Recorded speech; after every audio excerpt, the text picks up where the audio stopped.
Attention in the paddock, attention in the paddock. Call to the grid for race group number 1, SSM. SSM drivers, please make your way to the grid. SSM drivers, please report to the grid.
Attention in the paddock, attention in the paddock. Race group number 1, SSM, please make your way to the grid. Group 1, SSM, please make your way to the grid.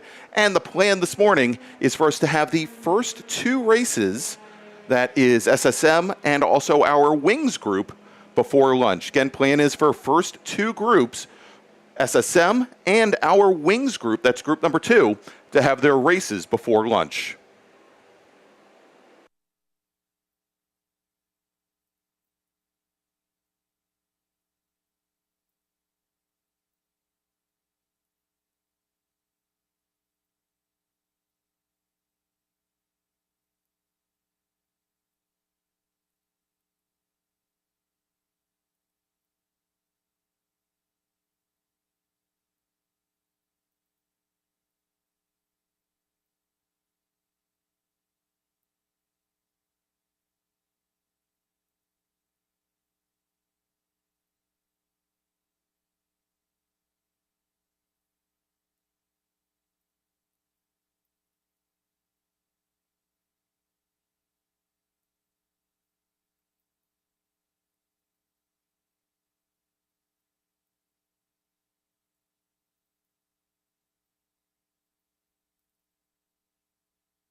Attention in the paddock, attention in the paddock. Final call to the grid for race group number 1, SSM. The checkered flag is now out on our last qualifying session, so SSM drivers, you should make your way up to the grid. SSM, you're going to be on track for your first race of the weekend in just a few moments.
Good morning, everybody, and welcome to Summit Point Raceway for the July MARRS, along with the United States Touring Car Championship, American Sedan Challenge, and of course, the NEDiv Championship Series. I'm Greg Ginsberg, along with Brian Donati.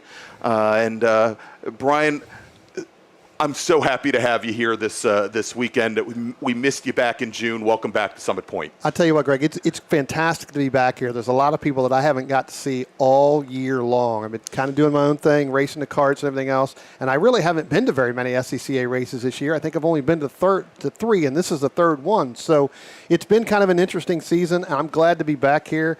I've got a lot of compliments, back and forth all through yesterday and even Thursday night. And I'm glad to be back here working with you because I think it's just a combination. And everybody, Brian and I have been working a ton together on virtual racing and at some other regional events up and down the East Coast the last couple of years. So it's great to have him back in the booth. For those of you that did join us in June, Dominic Mandiel will be joining us for some time tomorrow as well. So it should be a very good time here. But for those of you that are here at the track, also for listening at home, first, if you are at the track, of course, if you have trouble hearing the PA system here, you can turn on those newfangled FM radio type things. to 88.7 on your FM dial, and you'll be able to pick up all the action that we have going on here at the track, all the commentary. But in addition to that, for the second event in a row, we are broadcasting to the YouTubes, to the internet. If you go and search out for the Washington, D.C. region SCCA YouTube channel, you should be able to find the event. Also, if you search for WDCR-SCCA July MARRS, you'll be able to find the event on YouTube as well. And so tell your friends, tell your family if they're not here at the track.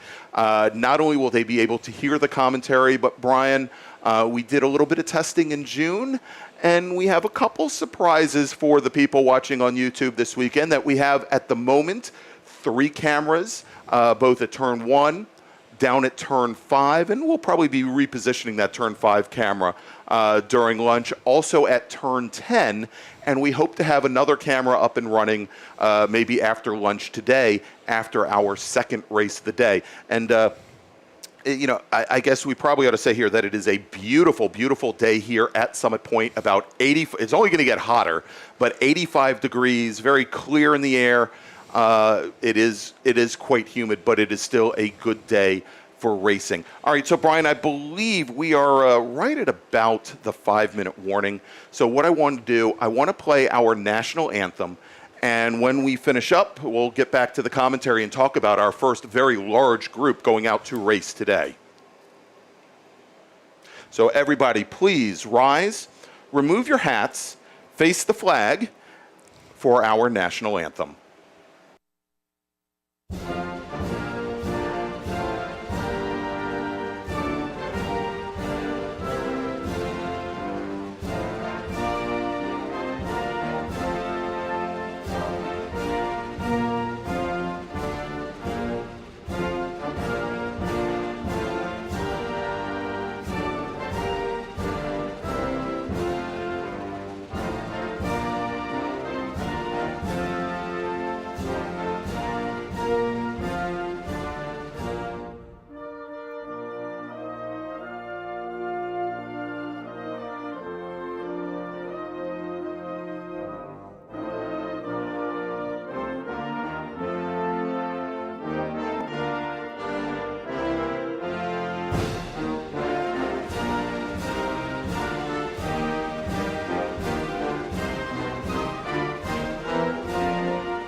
All right, and I guess as they say, Brian, let's go racing. Let's go. I'm ready to go. I tell you what, you talked about this right before we went to the national anthem, Greg, and we've added those cameras. People at home, if you're not here, because it's very, very hot, you're going to be able to watch 42 SSM cars, all Miatas, by the way. They're going to go barreling down into turn 1, and then they're going to come barreling down into turn 5, and then they're going to come barreling out at turn 10. That's right. 42 Miatas strong, Brian. And since it's they're going to have 2 pace laps this morning before we get underway. And just so you know, our races today, they are 15-lap heat races. A little bit shorter. We're going to have longer format races tomorrow, but 15 laps. And, I mean, this is going to be really especially this is the best way to lead off this great weekend here of MARRS racing with SSM 42 cars strong. Let's run down the starting grid. I'll tell you what, let's go ahead and do that, Greg. Starting 42nd in the number 31 from Virginia Beach, Virginia, Giovanni Crucifelli. Starting 41st in the number 6 from Mountjoy, Pennsylvania. That's the 6 of James Roberts. Starting 40th in the number 64 from Woodbridge, Virginia. That's Hector Garrido. Starting 39th in the number 51 from Ellicott City, Maryland. That is John Maslin. Starting 38th from Haymarket, Virginia in the number 92 of Victor Bruni. Starting 37th in the 04 from Sykesville, Maryland, Adam Volatil. Starting 36th in the number 24 from Leesburg, Virginia, that's Steve Wolfson. Starting 35th from Hedgeville, West Virginia, the number 44 of Michael Monahan. Starting 34th in the number 9 from Mechanicsville, Virginia, that's Raymond Heath. Starting 33rd from Millersville, Maryland, the 199 of Ben Sarley. Starting 32nd from Berryville, Virginia, the number 2 of Mark Philcroft. Starting 31st from Dayton, Maryland, the number 65 of Russell Maloney. Starting 30th from Wrightsville, Pennsylvania, the number 8 of Jordan Furman. Starting 29th from Birdsboro, Pennsylvania, the 113 of John Moyer. Starting 28th, the number 39 from Charlestown, West Virginia, that's Jack Kellum. Starting 27th from Litz, Pennsylvania, the number 25 of Gary Shank. Starting 26th in the number 35 from Heathville, Virginia, that's Scott Merker. Starting 25th, the number 82 from Boonesboro, Maryland, that's Stuart Smith. Starting 24th from Herndon, Virginia, in the number 123, that's Kellen Crocker. Starting 23rd in the number 53 from Spotswood, New Jersey, that's Robert Myers. Starting in the 22nd, the 05 from Knoxville, Tennessee, of Steve Bindrum. Starting 21st from Herndon, Virginia, the number 89 of Jamison Huffman. All right, and now let's take a look at our top 10 rows, starting in 20th position. Driving the number 88 machine from Nokesville, Virginia, Jay Bindrum. Starting 19th, driving the number 37 entry from Frederick, Maryland, we've got Ryan Franklin. Starting 18th today, driving the number 41 machine from Stevenson, Virginia, we've got Jed Fonstock. And starting in 17th today, from Silver Spring, Maryland, representing RP Performance, we've got Frank DeBerzy. Starting on the outside of row number 8, driving the number 56 machine from Towson, Maryland, Jeff Horowitz. Former ITA champion, former Pirelli World Challenge TCB champion, starting 15th today in the 08 car, it's Brian Price. Starting 14th, driving the number 7 machine out of Washington, D.C., representing RP Performance, Davey Ahern.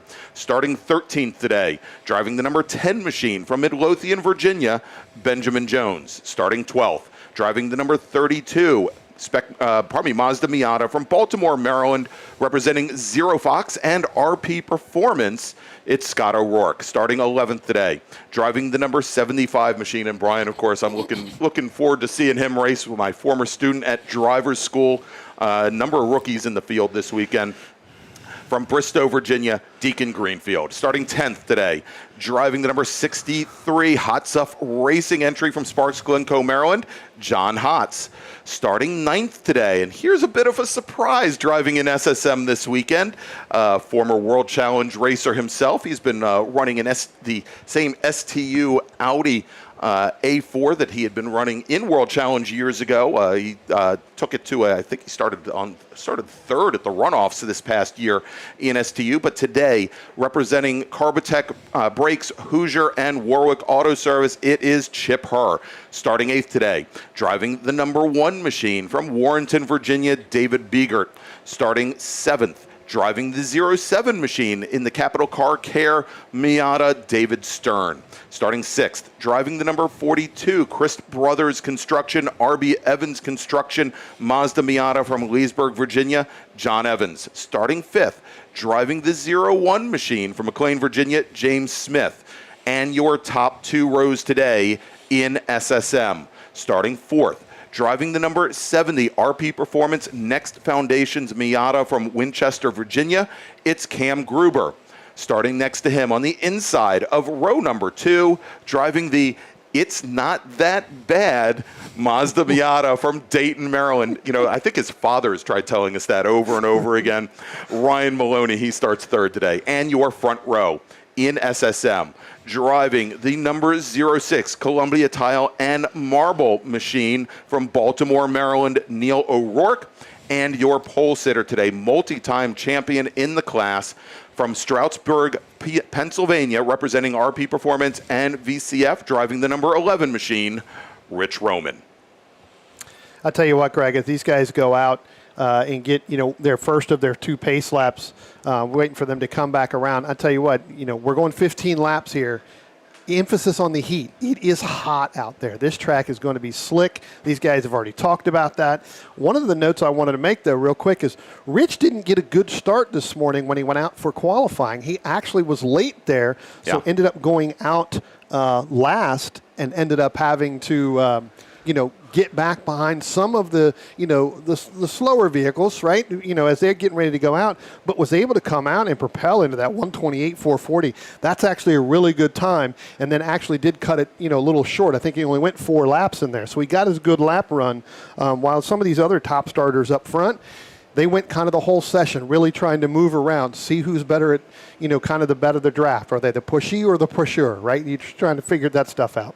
Yeah, exactly, Brian. And so as you can see here on our YouTube feed, the first pace lap is now completed. We are on our second pace lap here at Summit Point Motorsports Park. Beautiful 10-turn, 2-mile course that Brian and I love to call home. And I can only show you, well, we don't have a camera on here in the booth, but if you could see the smile on our faces to be back here this weekend, and it is going to be some great racing to start the weekend off, as we have some regulars in the class here, that regular winners and leaders in the class at the front of the field to start this weekend off, like a Roman, like a Neil O'Rourke, like Ryan Maloney, and folks like John Evans and David Stern, also race winners right up at the front of the field, that it should make for a very exciting 15-minute race. Now, again, a little bit shorter than what we normally run on Sunday for our feature races, but still, we're going to see with the times that our drivers are putting in here, qualifying times at the front of the pack at the 128, 129 range, we're going to see probably close to, about 12 laps or so out here, maybe 11 laps. It's going to be a lot of time for these drivers to put in, to use some strategy, maybe try to work themselves, although you don't normally see that in Spec Miata, where you can actually break out into a little pack at the front of the pack and lead, but they're going to have some opportunity to hopefully separate themselves out and maybe have a race just between our top drivers. Yeah, I tell you what, Greg, before they start ready to come around, coming up underneath the bridge, and we get this thing started, one of the drivers I'm going to really look for is Camden Gruber. Yes. This guy has come a long way already. Here comes our pace car off. Look for Camden to sit and learn and get as much schooling as possible, and go ahead and try to take this. He is one of the top drivers in this class right now. Yeah, and he has raced quite a bit, not only, of course, here. And green flag is in the air as we've got our front row of Rich Roman and Neil O'Rourke heading out now at the Junior MARRS. We actually had, during the feature races, the start waved off 2 laps in a row. Thankfully, no carnage at the back of the field. But right now, our inside lane has gotten a huge jump. It looks like Ryan Maloney in that number 16 machine may have either missed a shift or been a little late to the throttle, Brian, as everybody on the left-hand side has fallen back about 3 cars from our inside lane as they come out of turn 2. Yeah, as they come out of turn 2, it is still Roman and Maloney now. Give Maloney that second spot. Then you've got O'Rourke, then a little bit of Jonathan Evans trying to poke in, and there's Camden Gruber, just as I said. These guys are going to go single file. A little bit further back, Greg, some of our cars still have got to get that worked out, going too wide up through turns 2 and into turns 3. That's only going to slow them down. But our leaders, again, still going down through there. We have one car that now is coming up through turn 1 right now, but as we go through turn 5, Greg, it looks like we've got a lot of dust up there. It's a little hard to tell who that may be, but it looks like they may have just gone off and then continued on. Yeah, so a lot of dirt there on the exit of turn number 5, and we'll see if we can get word from our corner stations there which car that is. Again, we know that camera's a little choppy. We are working on it. Yeah, it looks like the 63 of John Hotz had some type of a delay because he just now went through turns 3. So John Hotz, who is sitting up in that 10th position to start, really lost a lot. As here comes our leader out of 10, Greg. All right, and here we go. Sitting in the lead right now, it is the number 11 machine of Rich Roman. We've got the blue number 15 of Ryan Maloney sitting about a half a car length back, but now you can see a number of drivers jumping to the inside, led by Neil O'Rourke. He's got Evans and Gruber along with him, trying to come down the inside side. Roman now moves all the way over driver's left to try and open up that entrance into turn 1. And it looks like he may be able to hold the position going the long way around turn 1, Brian, as O'Rourke tried to make the move. And as they come out of turn 3, or probably turn 2, heading down to turn 3, it is side by side. We've got both Rich Roman to driver's left. He's got the inside line going into 3. And then we've got Neil O'Rourke to the outside going and heading down towards turn 4. I tell you what, Greg, you could put a blanket over them, and I tell you what, coming up through there, Chip Herc, two wheels off driver's right. He's going to fall back just a little bit, but as they went through there, Rich Roman thought about throwing the block there, going into turn 1, couldn't do it, had to get back over to driver's left. They turned around, and that propelled Maloney and O'Rourke side by side. Maloney had to get out of it going through there, so O'Rourke up there side by side with Rich Roman. And, you know, it's interesting to see, Brian, as they go down into turn 1. So we had Rich Roman, once he realized he'd given up the inside lane going down in the 1, opened the corner up as much as possible, moved all the way back over as far as he could to driver's left, as the inside line, led by O'Rourke, stayed pinned to driver's right.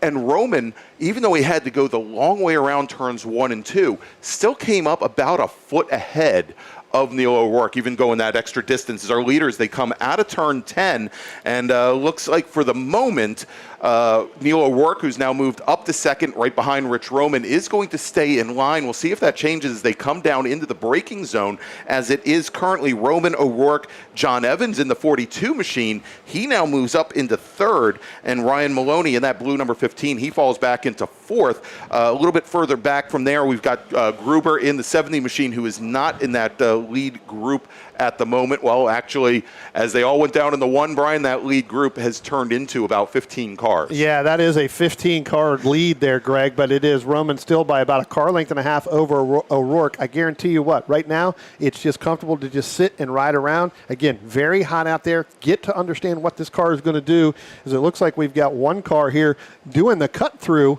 Well, then he parked in behind the thing, missed the turn in. That looks like that is the 39. I think that's Kellum. Kellum. Yep, so that is Jack Kellum there, has made the turn off of right past the start-finish line. Looks like he's going to go back to the paddock, so his race today is done. All right, and so fast mover so far, Brian, Jed Fonstock, who started 18th today after one flying lap. In one complete lap, he moved up into 13th. He is now up to 11th. We'll see if he can move up again. He ran a 1:30.5, about 2 seconds off qualifying times. But again, starting to move up the field after what was not a great qualifying session for him. Right, as our leaders now come out of turn 10, Greg, that 15-car battle that we were talking about for the lead, that is spread out just a little bit. Your top 4 of Roman, O'Rourke, Jonathan Evans, and Ryan Maloney, they have separated just a little bit over Camden Gruber and then Dave Bygard and then Scott O'Rourke in there. So again, a couple of them, if we go side by side just a little bit further back, and I think that is the O'Rourke and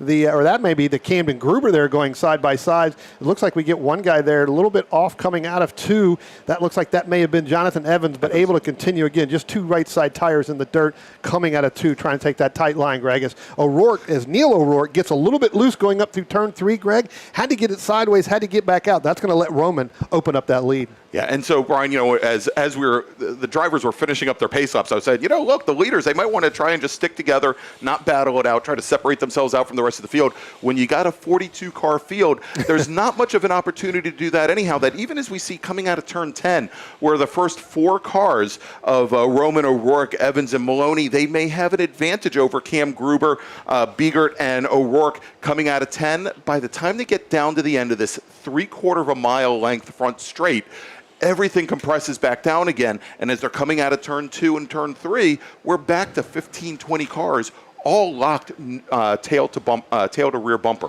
Yeah, getting through the carousel back there is a little bit difficult, but then you're right. As soon as it just depends on how you get through turn 7, 8, 9, up underneath the bridge, as here comes our leaders now. And again, Rich Roman has got about a car length lead over Neil O'Rourke and Jonathan Evans, but I think Roman's going to be a sitting duck here because O'Rourke and Evans, they start to pull out drivers right. Now O'Rourke's going to go too wide into turn 1. We saw this earlier, Greg, but Rich Roman carries that momentum all the way through turn one, which should propel him all the way back out in front of this lead. And then sure enough, that's exactly what it does. But our front five guys, Greg, they started to pull away. That's Roman. That's Neil O'Rourke, Jonathan Evans, Ryan Maloney's still there, Camden Gruber. You've got about another 3-car length lead, and that is to Scott O'Rourke, who's sitting in 6th. Yeah, so we've got Scott O'Rourke, who's in that purple number 32 machine, and there are a number of car lengths between he and Camden Gruber, David Stern, about 2 car lengths back from there.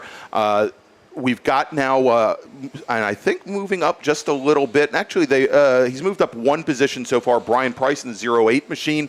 He has now moved up into 9th position.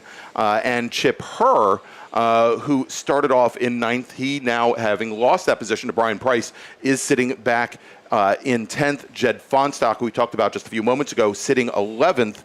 And right on the back of Fonstock's tail, the last 2 laps, has been the rookie Deacon Greenfield. As it looks like we've got a car that has gone off, Brian. Looks like drivers left coming out of turn 5, and getting word now that that car has continued. Looks like we got another one that may have spun down there. That looks like, just from the camera view, that may be the 6th. There is another car over there as well. That may be James Roberts, who may have spun going in, trying to, get out of that. As our leaders now come down through turns, start-finish line, Greg. Now they're heading into turn 1. Again, it's still Roman, O'Rourke, Jonathan Evans, Ryan Maloney, and Camden Gruber. That's your top 5 with 10 laps to go. Again, Greg, I think these top 5, they're just going to sit and ride here just a little bit and see if they can't pull away from the Scott O'Rourke sitting back in 6th, and then David Stern, who is a little bit further back of O'Rourke, he's sitting in 7th. I do know that David had some overheating problems yesterday, but again, with the heat that it is right now, that could be, very well easy to overheat these cars. All right, so getting some numbers from down at turn 5. And we've got, is actually one of our cars that had gone off at turn 5, the number 24 machine, coming down the front straight with its bumper hanging askew. That is one of the 3 cars that went around over at turn 5. And the 2-4 machine, that belonging to... The 2-4 would be Steve Wolfson. Steve Wolfson, yeah, former Spec Arc 7 driver. We had the 05 machine go off as well. The 05 machine driven by Steve Bindrum. And I think that Bindrum going off was actually a reaction to the initial car, Brian, that went around, and that was Robert Miles. Rob Miles in the 53 machine had brought his car around. As we've got our leaders now coming down the front straight, and there's still information coming in from turn 5 about everything that went on there. I tell you what, Greg, talking about going, our leaders going in, our front 4. Last time by, we talked about it was a front 5 group. Right. Now it's actually going to be 4. Those guys have started to pull away from the 5th place car of Camden Gruber.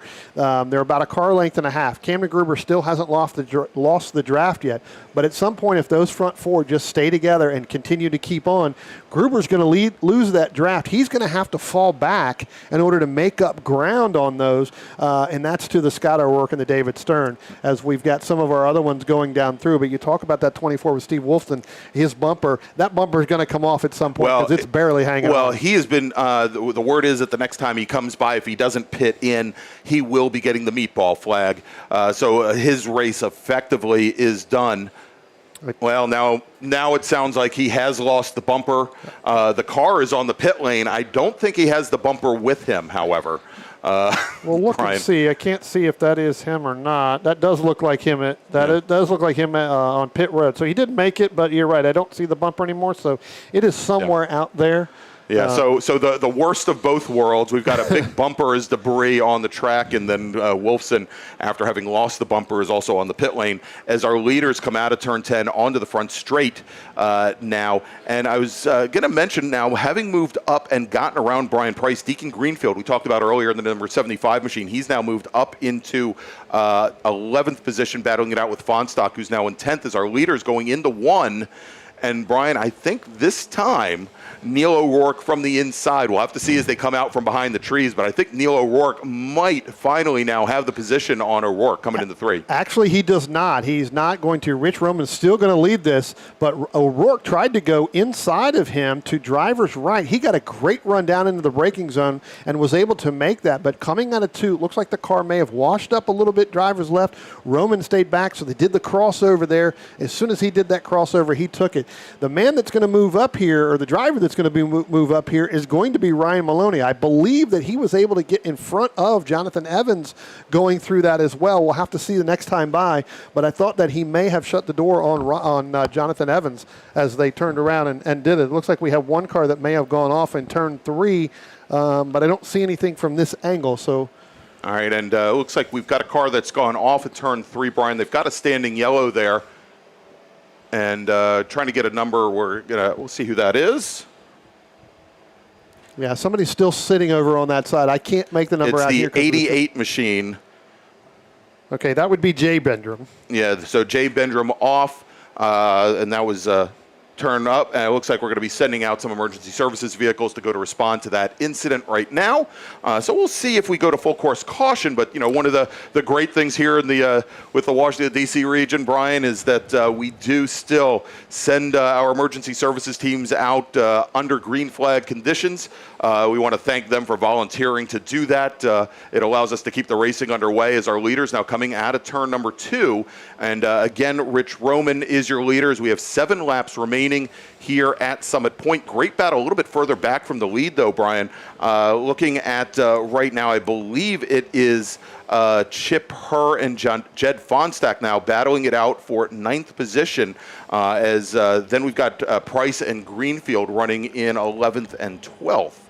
Yeah, pretty good battle right there. It looks like our Rescue 1 now is going out, and it looks like Jay Bendrum may be off on the very far left-hand side because our Rescue 1 crossed and is in the grass. So not only do we have that standing yellow right there, but we've got that white flag out for that rescue vehicle. That's going to be tough when our leaders come back around. You've got to get back in a single file, and I can't see how far the 88 is off, but it does look like he is a little bit further down, almost into that entrance into turn 4, Greg. All right, Brian, real quick, let me make a call to the grid for our next group.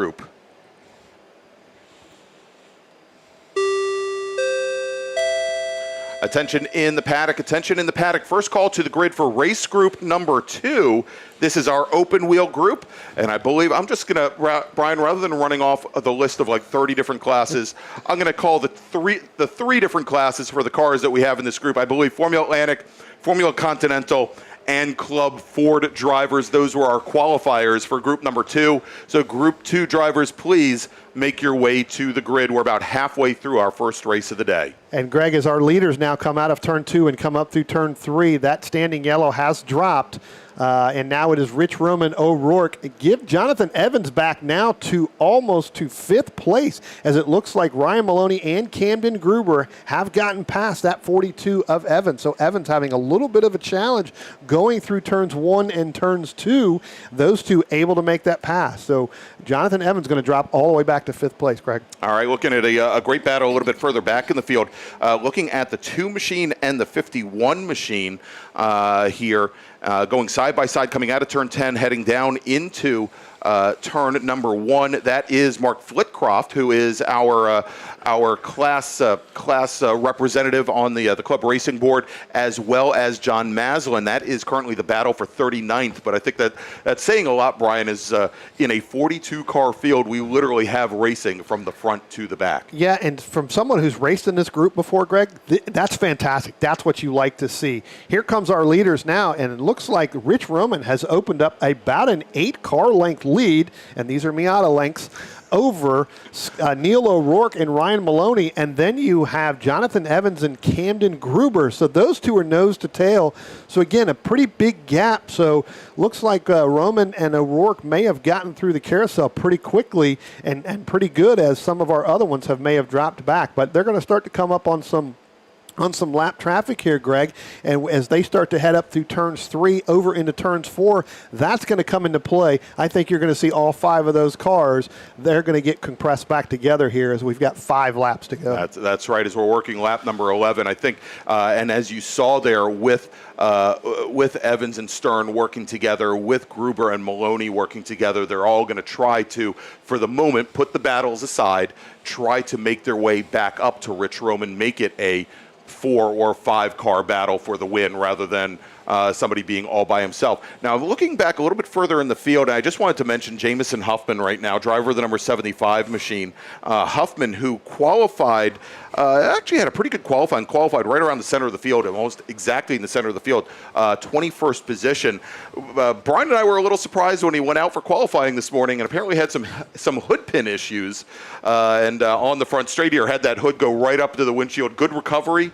Apparently they got the car, didn't do too much damage to the windshield, and he's doing quite well here during today's race. Another rookie here in SSM.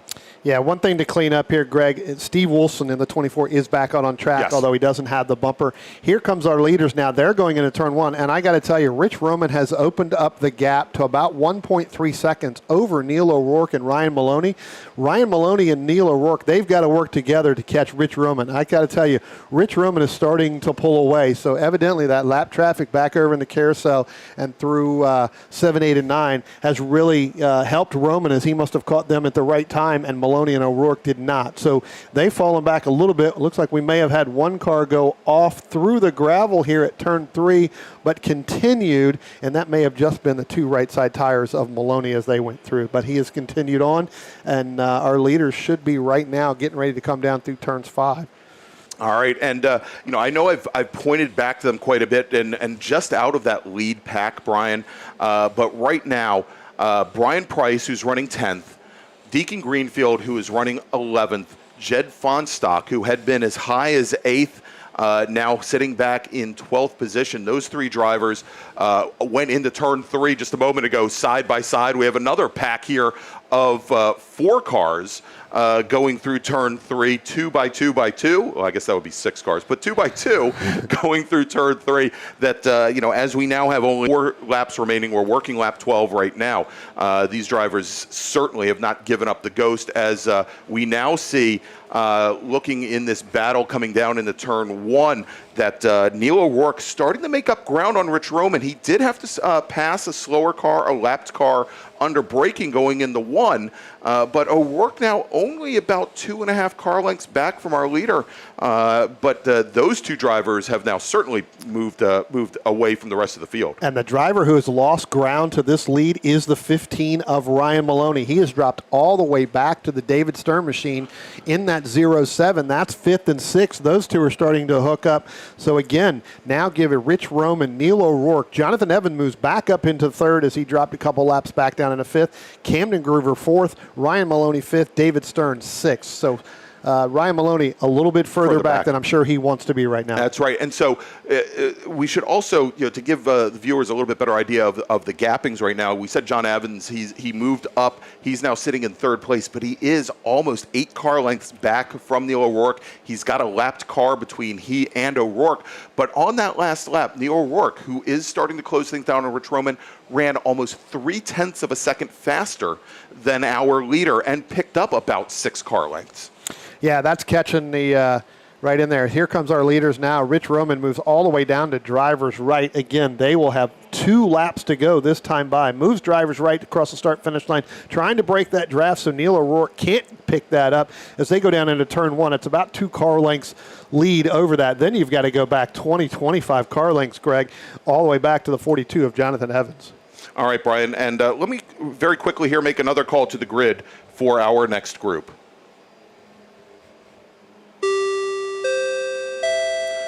Attention in the paddock, attention in the paddock. Group 2 drivers, please make your way to the grid. Group 2, that's our wings group. And we have qualifiers from Formula Atlantic, Formula Continental, and Club Ford.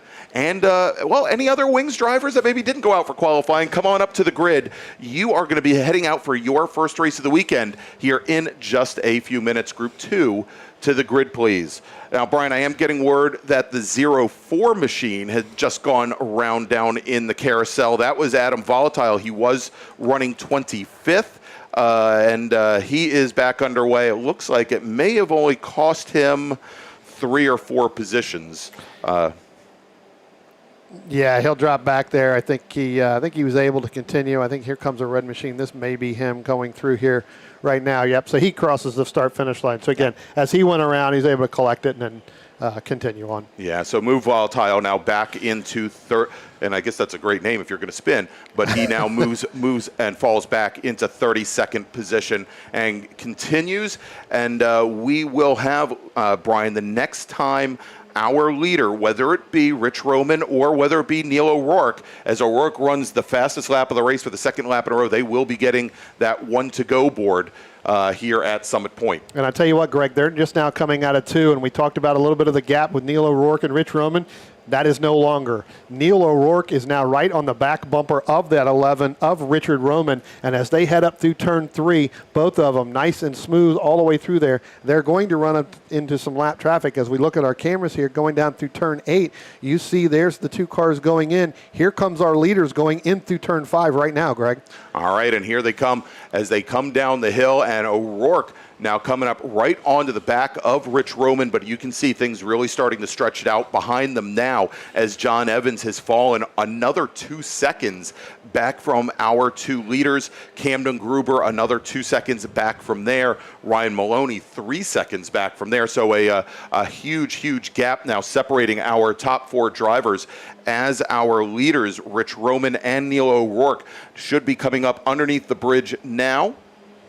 And here they come out of turn 10 behind 2 slower cars, and O'Rourke still about 2.5 car lengths back from Roman as they come onto the front straight, move to the inside. They're going to come past the 0-1 machine, putting the 0-1 a lap down. That is James Smith, oddly, who started all the way up in 5th position today. Yeah, it's going to be interesting to see whether or not they actually did get ahead of him when the checker flag came out. They still had the 1 board out for the 0-1, so he may be still racing to try to catch the car in front of him, unless they did. I don't believe that they were able to get there, so he's going to continue to race here, and he's going to try to go and catch the number 7 machine, and that is of Davey Ahern as they start to head down through up over turns 3. Rich Roman here taking the win. That's right. Early on.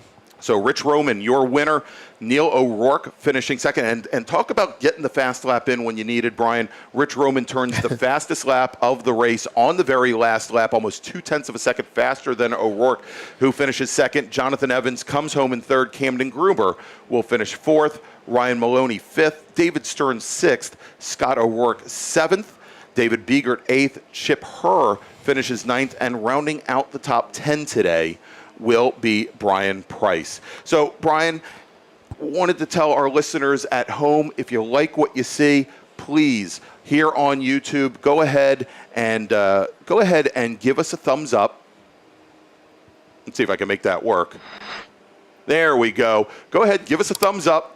And if you haven't done so already, subscribe to the Washington, D.C. region of the SCCA and click on that notification bell so you can find out about every single time that we go live. But we are going to take a quick little break here. We're going to get set up for our next race, our Wings race. And I only see 1 car on the grid. So let me make another quick call to the grid, Brian. We'll try and get him up here, and then we'll take a break and get ready for race number 2.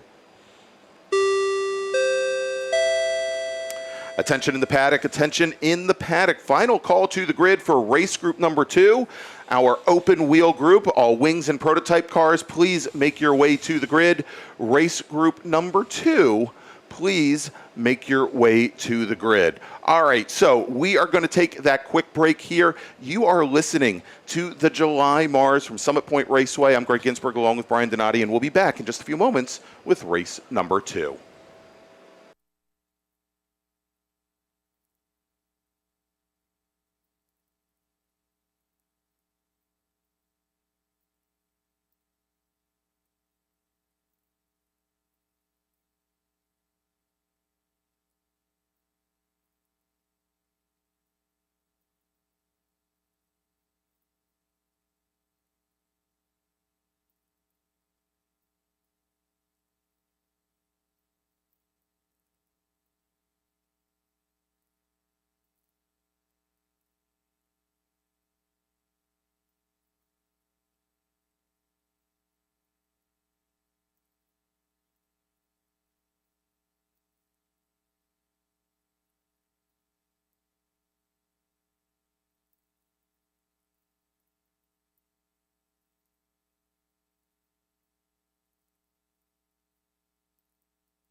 All right, for everybody listening at home, just to let you know, we are under a little bit of a little bit of downtime here at Summit Point. We do have some emergency services vehicles and track staff over on the outside, probably the inside of turn number 3, doing some tire wall repairs.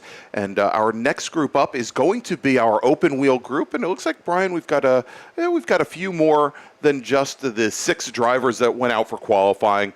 So we're going to have them on track here in just a few moments. And again, if you like what you see here right now, please remember to go ahead and click on that thumbs up button on YouTube if you're watching us remotely. And if you haven't done so already, go ahead and subscribe to the Washington, D.C. Region SCCA YouTube channel and click on that notification bell so you can find out about all of the great motorsports events that the D.C. region is going to be broadcasting. And it's not just going to be the MARRS races here from Summit Point. My understanding is we're going to have some of our autocrosses and rally crosses and a lot of other events and a lot of other media here on the D.C. region YouTube channel here soon. But again, want to thank everybody for joining us here, and we will be back here with the action in just a few moments from Summit Point as we get ready for race number 2.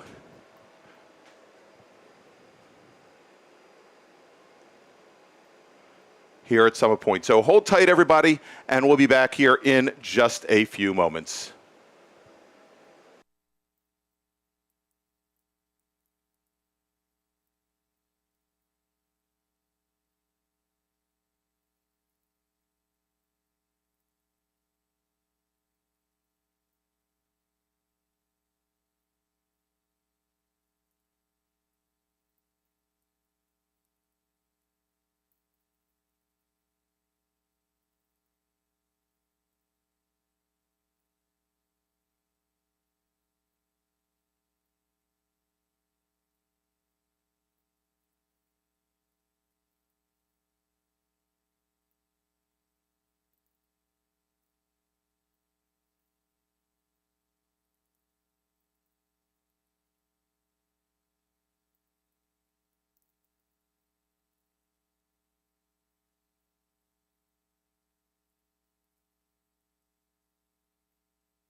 All right, and we are back here at Summit Point Raceway. You can probably see our camera view pointing down the pit lane here is our emergency services and track maintenance crews. They're finishing up.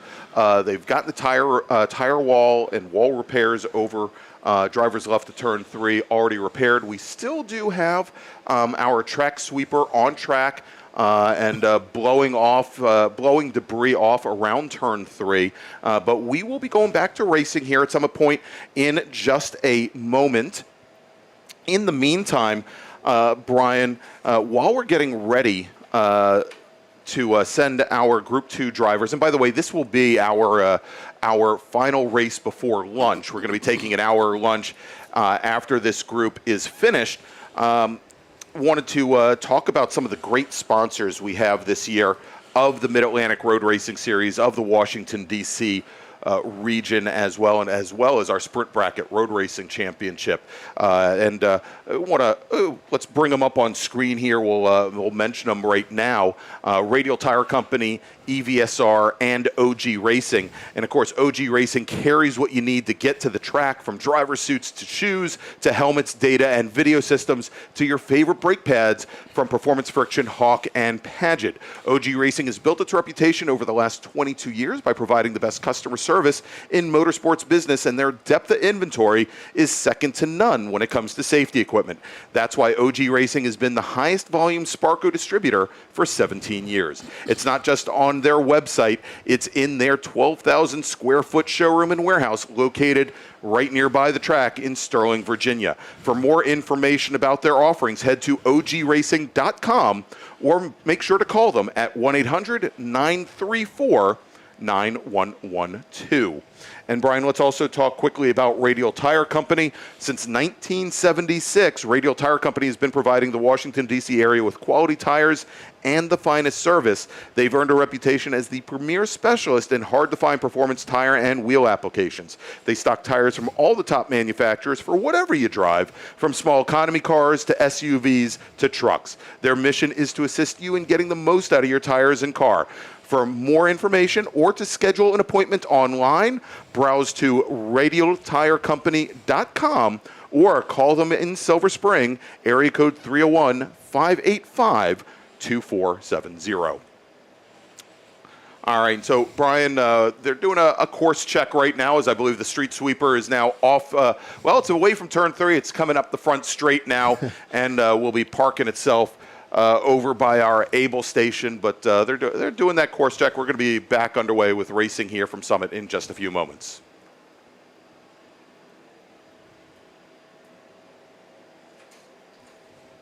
And it sounds like they're almost done with that course check, because they've worked their way up to station 8. Still waiting for the pace car to stage and get ready here. So. But great racing that we've seen so far, Brian. But I'll tell you, I'm happy to be here in the 3rd floor of the tower.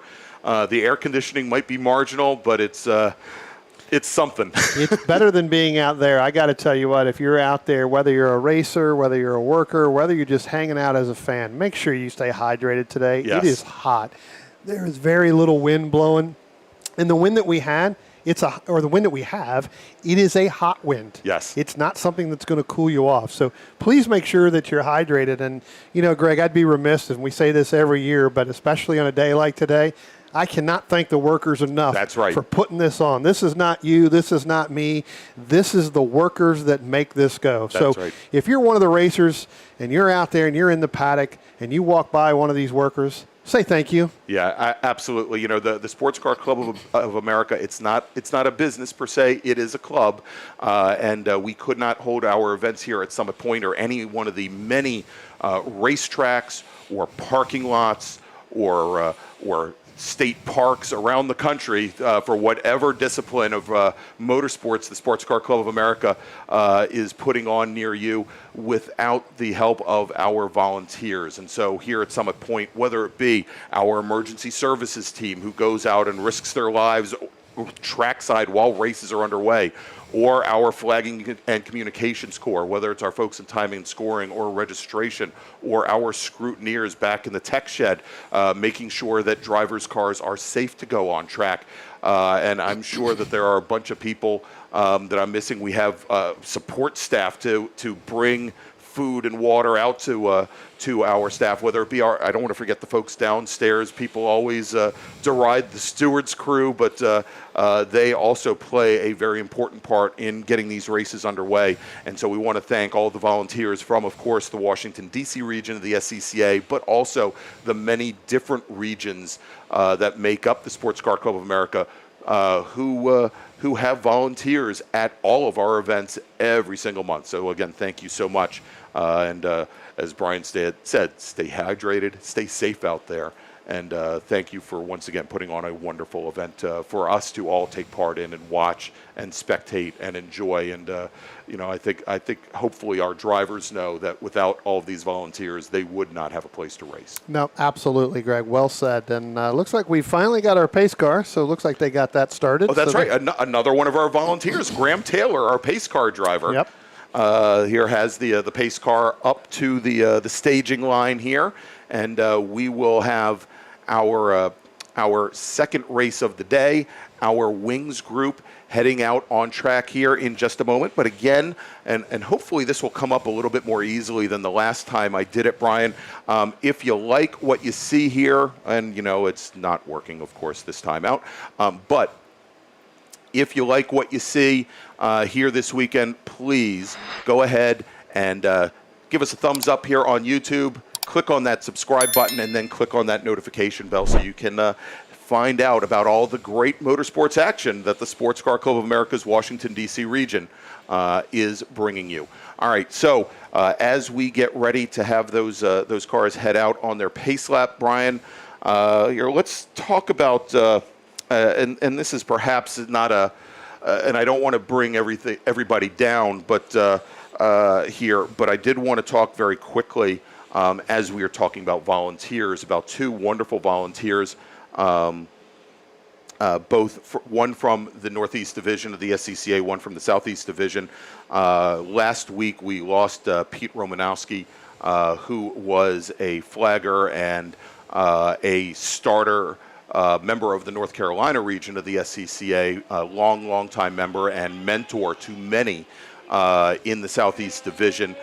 He had what we thought he had put cancer to rest after a year of battling, and had actually just come out to Roebling Road Raceway for a race there and met with and saw many of the folks that love him so much. And then a week later, unfortunately, last weekend, we lost Pete, and just got word yesterday that Linda Louie from Montvale, New Jersey, member of, I believe, the Northern New Jersey region of the SCCA, and I'll accept my punishment if it was actually the South Jersey region of the SCCA. I got word that she passed away on Thursday. She was not only the divisional timing and scoring administrator for the Northeast Division, but and actually, yes, she was the chief of timing and scoring for the longest time for North Jersey region, as well as the New York region. She was also, for a time, the chief of timing and scoring for Trans Am,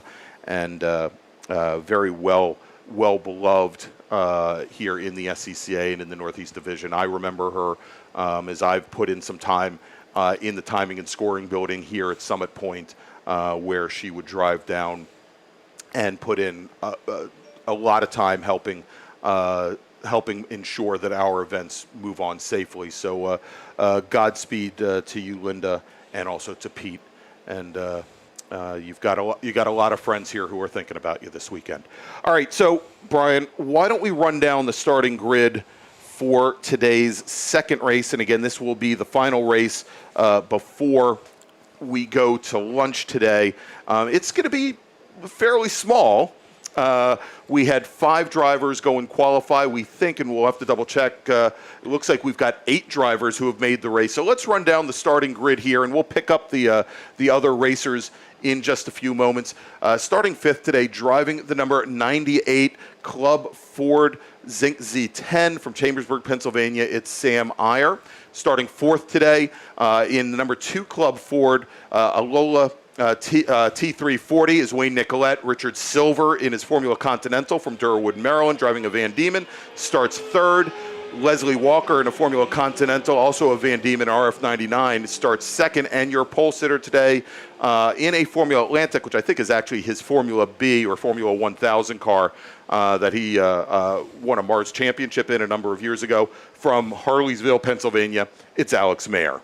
And as they took the green flag there, Greg, as you were giving that starting lineup, it does look Alex Mayer has just done checked out, which we kind of figured out was going to happen. He had set a time of 1:11.702, which is, again, 2 seconds faster than that Leslie Walker in that Formula Continental. So he's going to actually have a pretty good race. It looks like, when we were talking about it, it looks like we have some of the cars that didn't make the qualifying that are out there. The 161 in that Club Ford of Edward Eller. Then it looks like the number 3 in that FE2 of Keith McDonald. And then if I look up here, the 41 in another Formula Continental, and that is Glenn Cordova. Yeah, so we'll see how this plays out. But a great 3-car field in Club Ford, a 3-car field in Formula Continental, and then Keith McDonald's listed twice, so I guess he's got inner demons. He's always fighting himself. Well, Keith is pretty talented. We all know that. If anybody's been down the grid, you know how talented Keith is. He can drive 2 cars at the same time. So, but I do know he is in the 10, not the 3. So. And for those of you that are watching on the stream there, if one of you could ask the photographer who's right in front of our camera to maybe shift over a little bit. There, see, look, it works. Thank you, sir. Thank you very much, sir. All right, so we've got one lap in the books here. Alex Mayer with a 1:13.008. We'll call it a 1:13 flat. And again, that's a Formula 1000 machine. And he is always very quick. Now, Alex was up at New Jersey Motorsports Park. We had the majors up there. I guess it was. The majors was last weekend. And he was up running a what is actually a TCR car, an aged-out TCR car, Audi RS3 LMS, and I believe that is classed in GT2 this year. Had originally been there was a non-national class called GTX. That it was running in, and he was running it. It has been classed, and I believe, on DOT-approved tires as opposed to the the Michelin slicks that they ran in Michelin Pilot Cup. But Alex Mayer has been driving that, and I think he did quite well up in Jersey in that machine. But he is out in his old love, his Formula 1000, and currently your leader. But let's check in with this Formula Continental race, which I think, Brian, is already starting to open up as we work our second lap. As we're seeing already a spread of a couple seconds. Richard Silver in the number 26 machine. He's out of Durwood, Maryland. He is currently your leader with Glenn Cordova, who did not come out for qualifying, running second. Actually, I take that back. I forgot Leslie Walker, didn't I? Yeah. You'd think I could actually, read from top to bottom instead of starting in the middle and fanning out from there. But Leslie Walker right now from Laurel is your winner, and he's got leading. Yes. It's not over yet. So that's right. He is leading, but so it's about 3.5 seconds between that and the second in Formula Continental, and then you've got the 41 of Glenn Cordova. That's third. That's the top 3 in that. You've got Keith McDonald in that Formula Enterprise 2. Keith is racing against himself if you look at Race Monitor. Right. So, he may pick up that win there. So here's the interesting thing is, maybe I was on to something, Brian, because Leslie Walker, driver of the number 43 Formula Continental, when he came out of turn 10, our starters had a present for him, and it was the soundboard. Oh. And so here at Summit Point, like many other and most other SCCA club races, there is a sound limit, 103 decibels, that you can cross that once. You're going to get a notification about it, like Mr. Walker did. If you cross it a second time, you're going to get black flagged. And so I'm sure now it's pretty noticeable where the sound control is here at Summit Point. We have on the front straight another one of our great volunteers. So there's another discipline that I completely forgot about, is sound control. But we do have a big white canopy along the side of the track there, and 50 feet off the track surface are the microphones to check. And so if Mr. Walker crosses over that 103 decibel limit another time, and here's something interesting, Brian. So the microphones are driver's left on the front straight. And the track is, I think, around 35 feet wide. Yeah, something in that nature. And so Leslie Walker, when that Formula Continental came out of turn 10, it immediately moved all the way over to driver's right on the front straight as far as it could go, to essentially give it about 80 plus feet between the microphone and the number 43 machine. Greg, I tell you what, as that's going on, as they're moving right to left there, what we'll do is we'll pick up the next time by. We'll pick up the 26 of Richard Silver and the 41 of Glenn Cordova, as they were actually nose to tail coming out of turn 2, heading up into turn 3 there. And that is for that second place in Formula Continental. Yes. For that second and third, as here comes our leader now of Alex Mayer. He just ran last lap by, was a 1:11.78. That one a little bit slower. So, again, kind of right near his qualifying time last lap by. So we'll see whether or not he continues to push that all the way through the entire race. Yeah, and Alex is already starting to lap the field, having passed Ed Eller, driver the number 161 Zinc, the Club Ford car. So putting that Zinc now a lap down. Now here's more to add more fuel to the fire, Brian. Right after we talked about Walker's number 43 machine moving all the way driver's right on the front straight, the call came in from sound control to give him a furled black flag and a soundboard, and now that notice has been given. So it looks like Walker is going to have one more opportunity here. Well, we've got 10 laps remaining. He's got 10 more opportunities to to escape being black flagged. And in some of those cases, guys will let off the throttle there to go through there. So again, no secret that that's going to happen. And then when they come back in, after this race, the crew's going to have to take a look at that machine and see where they can make that adjustment so that he doesn't, run into that again tomorrow. Exactly. Yeah, or it's going to have to be, feathering the throttle going down through there the entire time. Exactly. That could force a change in the outcome of the race. Yeah, I mean, and at this point, Walker has about a 7.5 second advantage over Silver. But what we should be watching, and there he comes coming down the inside, what we should be watching, and they're coming across the stripe right now, is Richard Silver in the 26 and Glenn Cordova. Things have started to close up between these two cars. When the race started, Cordova, who had not gone out for qualifying, was sitting around 30 car lengths back from Richard Silver. And now as they come out of turn 1, only about 2 car lengths separate them as they go down to turn 3. Now they are going to be coming up on that Club Ford of Eller fairly quickly, which may go and complicate things a bit for both of them. But it looks like turned into a nice little race here for second in Formula Continental with 9 laps remaining. Yeah, and we talk about, we'll take a little bit further step further back, and that is the 2 of Wayne Nicolette and the 98 of Samuel Iyer. Those two are now headed down into turn 1. That has closed up a little bit. So Samuel Iyer in that 98 has closed that gap to 1.4 seconds. That's your leader for Club Ford as our overall leader in Alex Mayer. He's now going to come into turn 1. So he's going to eventually, within these next 8 laps, he's going to go ahead and do that. Which really what that does, Greg, is as Alex is starting to lap these vehicles in this race, that's actually shortening their race. That's right. Now it looks like we have, that is Cordova that is now going to make the pass over the 26 of Richard Silver. So again, what tires did Cordova have that he saved for qualifying, being as hot as it is, and now going out and getting past that Richard Silver machine? That's right. And you would assume that these drivers are probably running the hardest compounds that they have here at Summit. The track's still in very good condition after being repaved a couple of years ago. And of course, with the heat and humidity here, certainly tire grip should not be an issue. What may be an issue is the settings on the rear wing, as we have a car now, Brian, dead stick coming out of turn 10.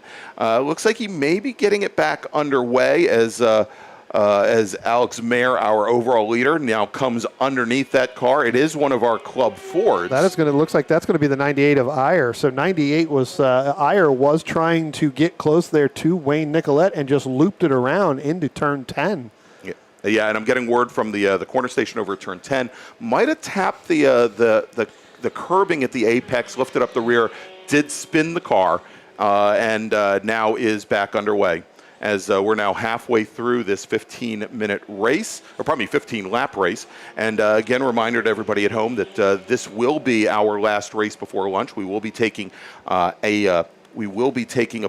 an hour for lunch, and our first race after lunch will be our Bracket Improved Touring Championship driver. So you'll see many different types of cars out here running, and we'll talk a little bit more about Bracket when we come back from lunch and explain exactly how it works, and we'll hopefully have some timing and scoring information for you as well as we get closer to that event. Yeah, I believe we'll have that. I think I still have that link on my thing, so we'll be able to do it. So yeah, that's kind of a different animal, but it's a great different animal, right? Yeah. I mean, it's a great way to segregate and bring everybody in really into one groups and breaking them down. Yes. So one of the things that I'm really going to try to find out during lunch or at some point between now and tonight is definitely with these open wheel cars, Greg, how much, being that it's so hot, how much of the tire degradation just really just goes away after 5 or 6 laps? I know you can see it in the Spec Miata cars. Sure. You can see it in the SSM cars and everything else. I really want to find that out. I think that's going to be a fantastic way to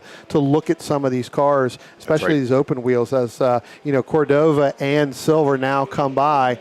Whether or not Silver is starting to feel that tire degradation after 5 or 6 laps. Exactly. And and if things start to get greasy for them, and maybe because they pushed hard early on in this race, tomorrow when we have much longer races for the MARRS events, which are 20-lap feature races, as opposed to the 15 laps. And, an extra 5 laps doesn't sound like much, but I mean, it is in many cases somewhere around another 8 to 10 minutes or so that you're out there running, and sometimes more than that, depending on the class.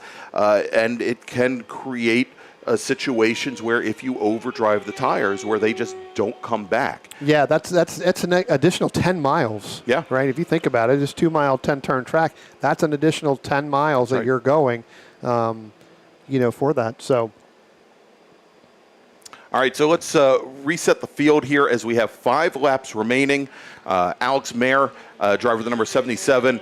JDR is your current leader. Fast lap for him, a 1:11.787. His qualifying time, I think you mentioned it, Brian, a little bit off of that. Actually, he ran a 1:11.702 in qualifying, so pretty darn close. Only 85 hundredths of a second off of his qualifying time.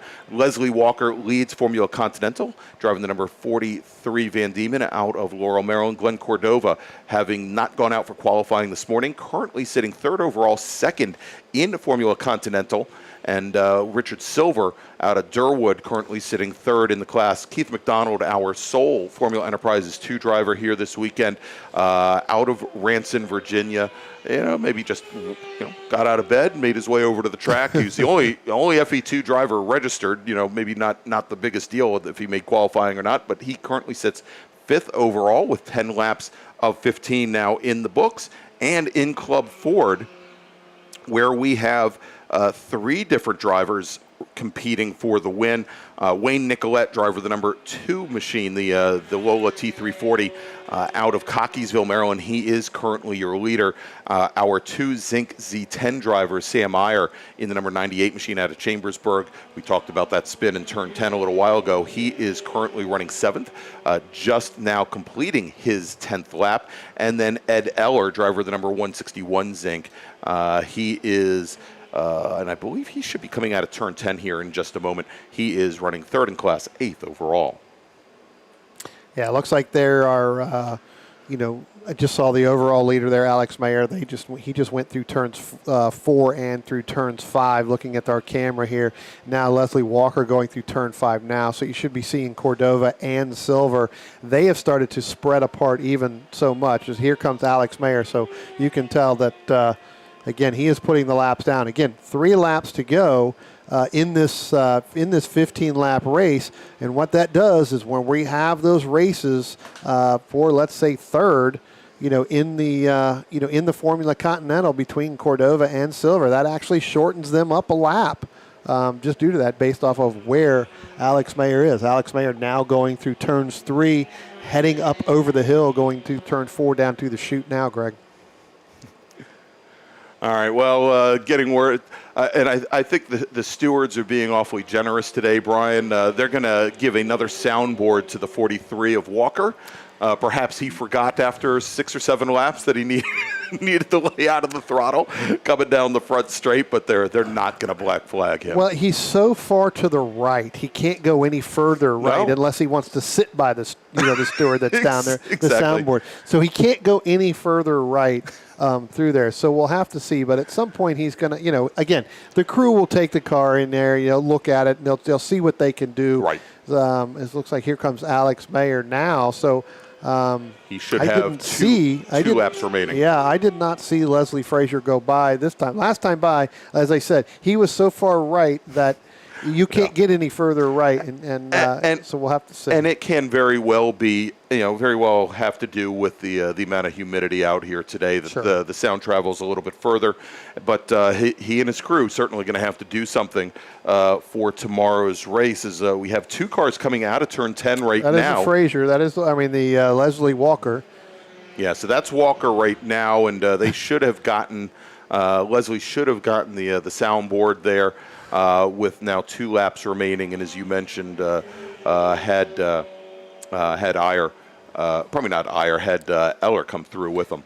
I tell you what, we talked about Cordova and Silver, battling for that second spot. They're going down in. It looks like Cordova may have gotten the left rear heading into that dirt right after that 100-foot marker, heading up into turn 1, able to continue to keep going, but that has allowed Richard Silver to close the gap ever so slightly. So again, whether or not Cordova has used those tires, Greg. Actually, that was Silver. That was the trailing car, Brian. Dropped the left rear wheel in the dirt, as you said, right by the 100-foot board, and maybe lost a little bit of ground there. Was only about 2 car lengths back as they went into the braking zone, now sitting about 4 car lengths back as we wait for Alex Mayer now, who is on his very last lap, our sole Formula Atlantic driver in the field. He is now coming up through turn 3, so he is on his last lap. Right. So the next time he will be getting the checkered flag next time he comes up through there. But I'm waiting for that Cordova and that Silver battle because, as you said, and here they come out of turn 10. And then, Greg, I tell you what, that is shortened up. That is half a car length, maybe a car length and a half now, if that, as they go by the start-finish line. Cordova and Greg, Leslie Walker has either pulled off or has spun. So got word just as Cordova and Silver are coming out of turn number 10. I was going to say that is now the battle for the win in Formula Continental as Silver spun the car coming through turn 5, and he has just now gotten the car back underway as Alex Mayer comes out of turn 10. Checkered flag is in the air, and Alex Mayer, your sole driver in Formula Atlantic, takes the overall win. And so now, Brian, it's going to come down. Let's watch for now Glenn Cordova, our new leader in Formula Continental, with Richard Silver, who is just about car length and a half back as they crossed the stripe the last time. Whether or not Silver's going to have anything for the red number 41. And as they come out of turn 10, actually, I believe this is Walker. This is Walker now coming out of 10, exactly. So Walker, who had just spun, comes out of 10, and here we go. And I believe, Brian, that we may have a new leader in Formula Continental. That is Cordova right there. Oh, so okay. Cordova and then Silver. So it looks like Cordova is going to pick up that win. All right, so there you go. 41 of Glenn Cordova takes the win in Formula Continental.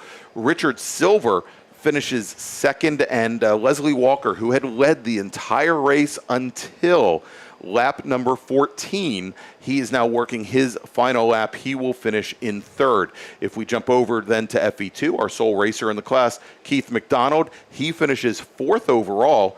And in Club Ford, Wayne Nicolette will take the win, one lap down from Alex Mayer. Only got lapped once in the number 2. Lola Sam Iyer in the blue number 98 machine. He just now crosses the stripe. He will come home in second.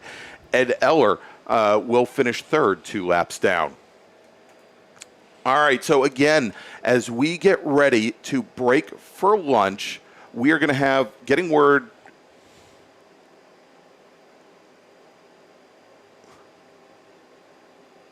we'll have a course check at 1:40, and cars will be on course at 1:45. So Brian and I will be back at around 1:40 this afternoon, and we will bring you all the action for our bracket racing, which is our third race group of the day. And after that, we will have another, let's see, because we know, Brian, I can't do math in my head, 1, 2, 3, 4, 5 races, MARRS races after that bracket race. So again, we'll be back at 1:40 this afternoon. If you like what you see, if you like what you hear, and you're listening from home or wherever you may be, please remember to go ahead and give us a big thumbs up on YouTube. Go ahead and click on that subscribe button to the Washington, D.C. region channel and click on that notification bell so you'll find out every single time that we go live.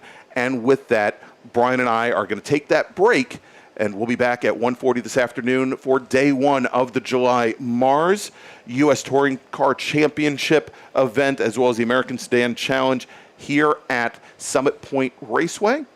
We'll see you in just a bit.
Attention in the attention in the paddock.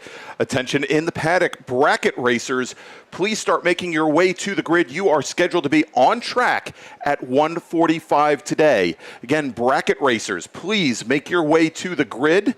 You are scheduled to be on track at 1:45 this afternoon.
Attention in the paddock, attention in the paddock. Second call to the grid for our bracket racers. Please make your way to the grid for today's race. Bracket racers, please head on up to the grid. You are scheduled to be on track at 1:45 today.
Attention in the paddock, attention in the paddock. Final call to the grid for bracket racers. Bracket racers, please make your way to the grid. Bracket racers to the grid, please.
All right, and we are back here at Summit Point. Welcome back, everybody, from lunch. And we are going to get things back underway here with our bracket racing, with our drivers scheduled to roll off in just about 1 minute. And Brian, hopefully we'll get our YouTube feed up and running here in just a minute. We'll see how things are working. It looks like we're having some issues possibly getting the camera views up and running. A little peek behind the camera. It's amazing what you can do with a cell phone, right? I'll tell you what, today's technology with a cell phone is really starting to scare you a little bit, you know? Yeah, it definitely is. All right, so what we have going underway right now, we're getting ready for our bracket racing, Brian, and of course things are a little bit different with the bracket racers. As we mentioned before lunch, I mean, this is a great opportunity for drivers who have cars that may not necessarily fit into these stringent categories and classes that the SCCA has, a chance basically for anybody, as long as they've got the appropriate safety equipment, to bring their cars out and race them. And we run this as we do have drivers now starting to make their way on the pace lap here. We do have the drivers set up much like bracket road racing. That's where the name came from. In that essentially what we do is we class the drivers, and we already have one driver who is having an issue, and I have a feeling this being the number 13 machine, this is likely... That's David Albrecht. David Albrecht, who loaned his car out last week to the young Mr. Alessi, not last week, but at the June MARRS. And so what we end up doing for the bracket races is we essentially create separate brackets on course based on the driver's times around the course. And what they want to do and what they need to be able to do is to be able to stay in the bracket that they qualified for, because what can happen is if they break out of that that 10-second time range, they could find themselves actually competing against another car that's on track and maybe quite a bit further ahead on track than they are. Yeah, in this group, Greg, it's all about consistency, right? Getting your consistent lap times in throughout this 15 laps, and tomorrow we're going to go, it'll be a little bit different. We're going to go 2 10-lap races, but right. For the most part, it's all about being consistent. So this bracket racing really started, I think, back in 2017, 2018, kind of brought it in. 2019 really started to gain some traction. Obviously, we had the challenges with COVID in 20, and even the first part of 21. Really took back off in 20. At the end of 21, started to build the fields as we do that. But again, it's about being consistent throughout the racetrack and being consistent on your lap times. These guys have, data timers and things like that, so they know where there is. But as you mentioned, you could be leading your group, as it looks like our cars now are coming through turn 6 and through 7 and 8 right now. So again, we've got another camera that we stationed down there, so we can actually see that now. So that's actually kind of nice view. They're coming right at us. So if please don't let anybody take out my phone down there, because that is an interesting. I think that's my phone. Here comes our group right now, but it looks like we are going to probably go one more lap, because we did have that problem. Yeah, with Albrecht. David Albrecht in his Honda Civic had trouble coming off the grid, did get things back underway. He's now sitting at the tail end of the field, but the clock has now started on the race. We are going to have one more lap behind the pace car here, Brian, from Summit Point Raceway, and certainly that's going to make things a little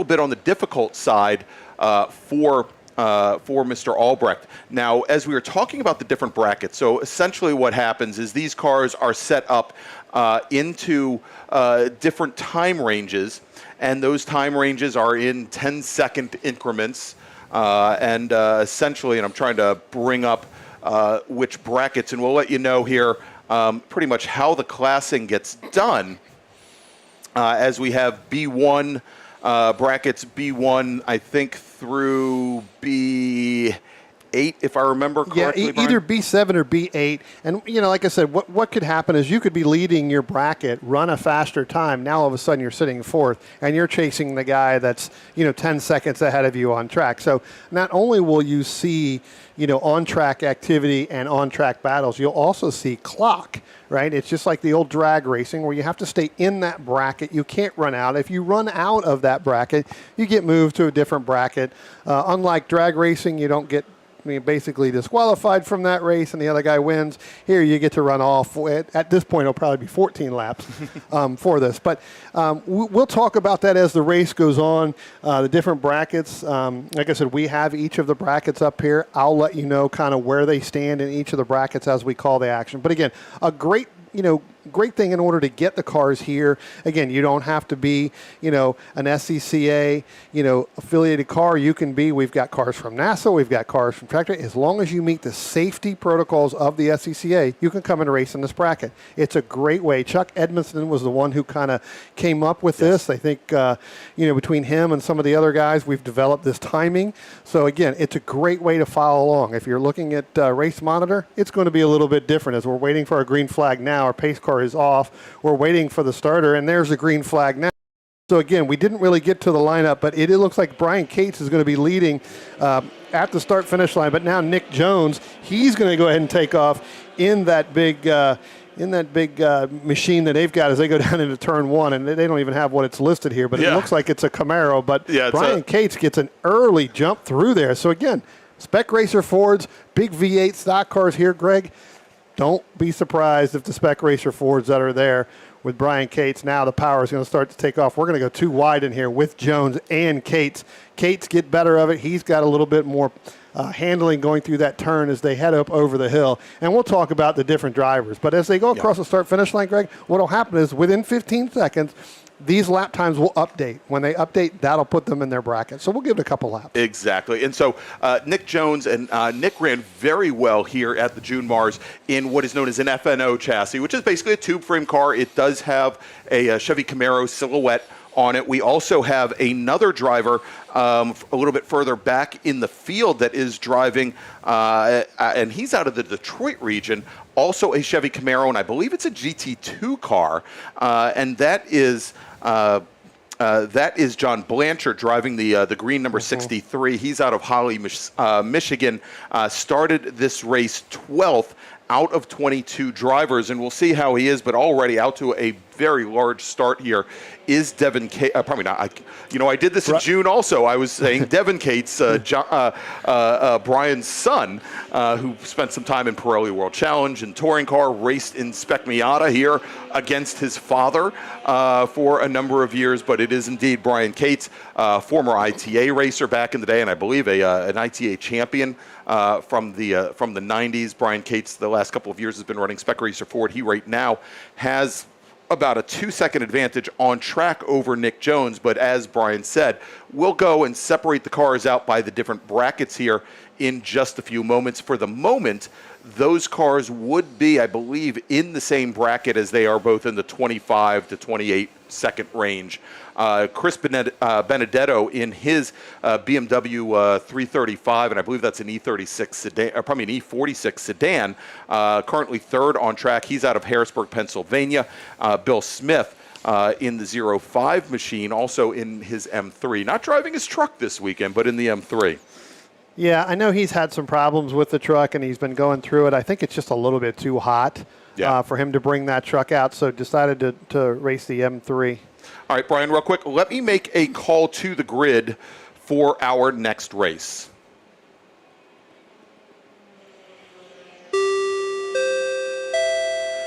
Attention in the paddock, attention in the paddock. First call to the grid for race group number 4, and that is our IT group. It is ITA, ITB, ITC, ITS, B-Spec, SE30, and our United States Touring Car Championship drivers. Please make your way to the grid. Again, race group 4, ITA, ITB, and ITC, ITS, B-Spec, SE30, and U.S. Touring Car Championship drivers. Please head to the grid. You are next on track. So you know what, Greg, as I'm sitting here looking at it, right now we've got 6 different brackets that are competing right now through this race. One of the attentions I want to bring to is 2 cars that are out here running it. And if you're sitting out on the backside there between turn 5 and the carousel and coming up through there, and you don't really hear any sound, well, that's because we have 2 electric vehicles in this race. One of them is the 03 of Charles Greenhouse, and the other one is the 02, I believe, of that is John Early. So again, it's good to see these cars. This is a major partner here for this group. Fantastic. We'll read something here about that momentarily as our overall leader, Brian Cates, is coming down. And Greg, we look at the brackets and we'll let it reset, but Brian Cates and Nick Jones, they're in the same bracket. So they are racing each other, even though they are, a little bit of a difference as Jones tries to go too wide on Brian Cates into turn 1. So that's a group there. Then you've got Chris Benedetto in the 119. He's actually in a bracket all by himself. Again, this is all going to change as the race goes on. You start to get some of the drafts and things like that. Now move Bill Smith up into that bracket with Chris Benedetto.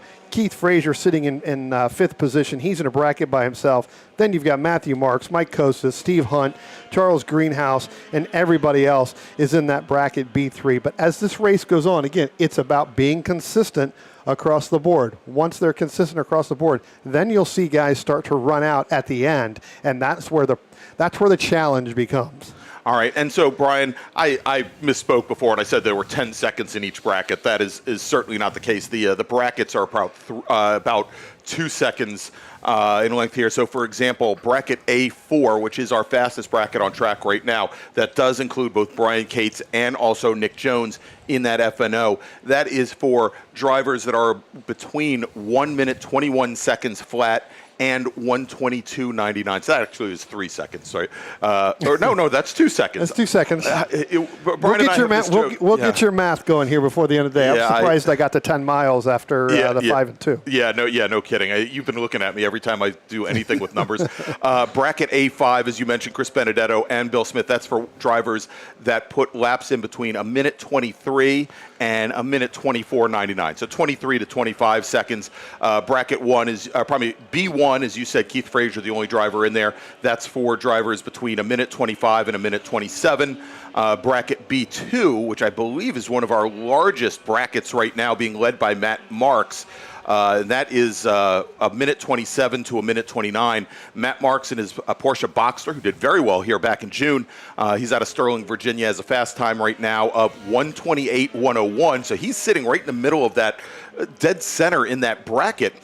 Steve Hunt, who has gotten down to a 1:27.7, currently sitting second in the bracket. Mike Koseth, Charlie Greenhouse, as you mentioned, in one of the EVSR cars, and Jerome Welt in the number 39 Porsche Boxster make up that entire class. But since we have a second here, Brian, why don't we talk quickly about EVSR?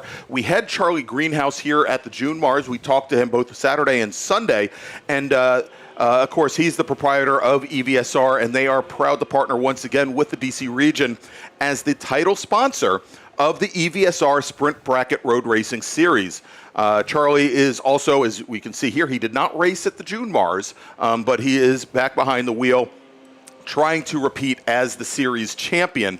And of course, you know, Brian, it's been a big year for EVSR. Back in the fall, Charlie packed up the car, packed up hundreds and hundreds of pounds of batteries, piled them all into the back of an old, not a school bus, but an actual city bus, and drove them out the Thunderhill Raceway, where their car managed to finish 29th overall, ahead of 7 other cars, and it was the only electric-powered vehicle there.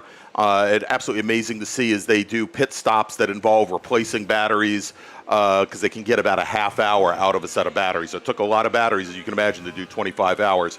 And they are always looking for crew to help them with that effort. So if you want to go back into the paddock, I think they're usually paddocked over by the corner of the woods. And definitely talk to Charlie after the race is done. Yeah, and that's where they are right now. It's a big green and white bus that's back there. And again, they used to bring those things in, and they used to bring a big, huge battery big generator for the batteries. So it's great to see it out here. And I looked at Charlie's car earlier today, and even right now out on track, and he still has the big lights on the front of that car. From the 25 hours. So it looks like that car is winking at you every single time it goes by. So let's give an update here on the bracket. So as we talked about earlier on, Nick Jones now is in his own bracket. He's in the A3 bracket, Greg, by himself in that 178. Brian Cates is now in the A4 bracket by himself in that number 21.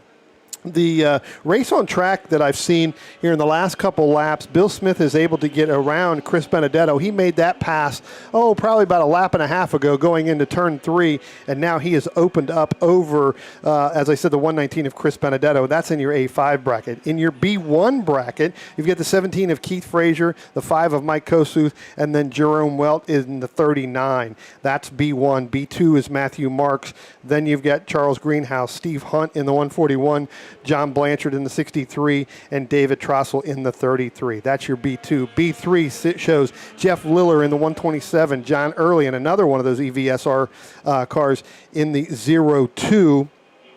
As our things start continue to update. And then you've got the 77 of Chris Mama in the number 77. That is your B3 bracket. Again, Steve Martin in the 74. He's in a bracket by himself. That's a 131 to a 132,999. He's in his bracket. Everybody else falls into the B5 bracket, 3 and above. That's Charles Edmondson, Lawrence Levinsky, and Jed Prentice. Yeah, and that's pretty much the ITA contention there with Larry Savinsky in his Dodge Neon, Chuck Edmondson. I realize for those of you that be watching home, if you can hopefully still hear my voice, we are, and this is all a work in progress as we try to get some of these cameras up and running. And when I say that we are doing this all via cell phone right now, we're doing it all via cell phone right now as the track's internet connection is down. So we're doing our best. But I think we've got the 3 cameras working. We're going to try and pump up the bandwidth here, assuming Comcast actually rolls in at some point today. But we are halfway now through this group. So, Brian, let me make another call to the grid for our next batch of racers.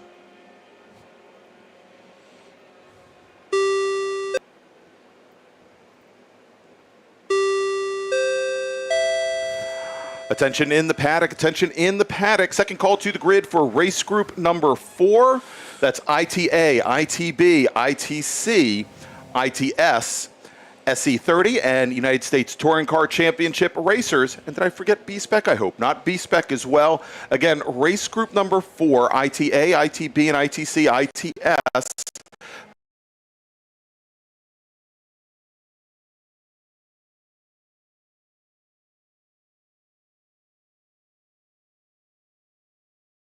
B-Spec, SE30, and United States Touring Car Championship drivers, please make your way to the grid.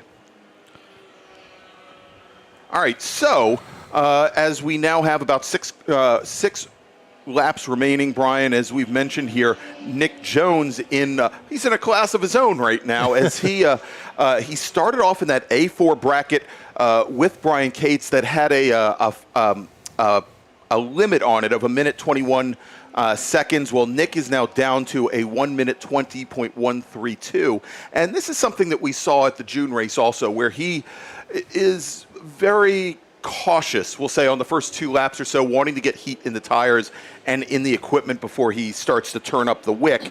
And as we can see now, and this is kind of what I would expect. I would expect that FNO would be quite a bit faster than even a Spec Racer Ford 3. He has now moved up to that other class, whereas Brian Cates maybe, and we talked about this during the open wheel race, Brian, that perhaps the extreme heat, and we're over 90 degrees right now. Perhaps the heat is having an effect on some of these drivers. As Brian running low 21, he's 23 change, and lo and behold, consistent 69. Only 13 thousandths off of his fast time, but more importantly, sitting right in the middle of that A4 bracket. So he's got some breathing room before he gets elevated back up to where Mr. Jones is. Well, I'm sure he wanted to feel the breeze coming through his helmet there, and because he's got that open cockpit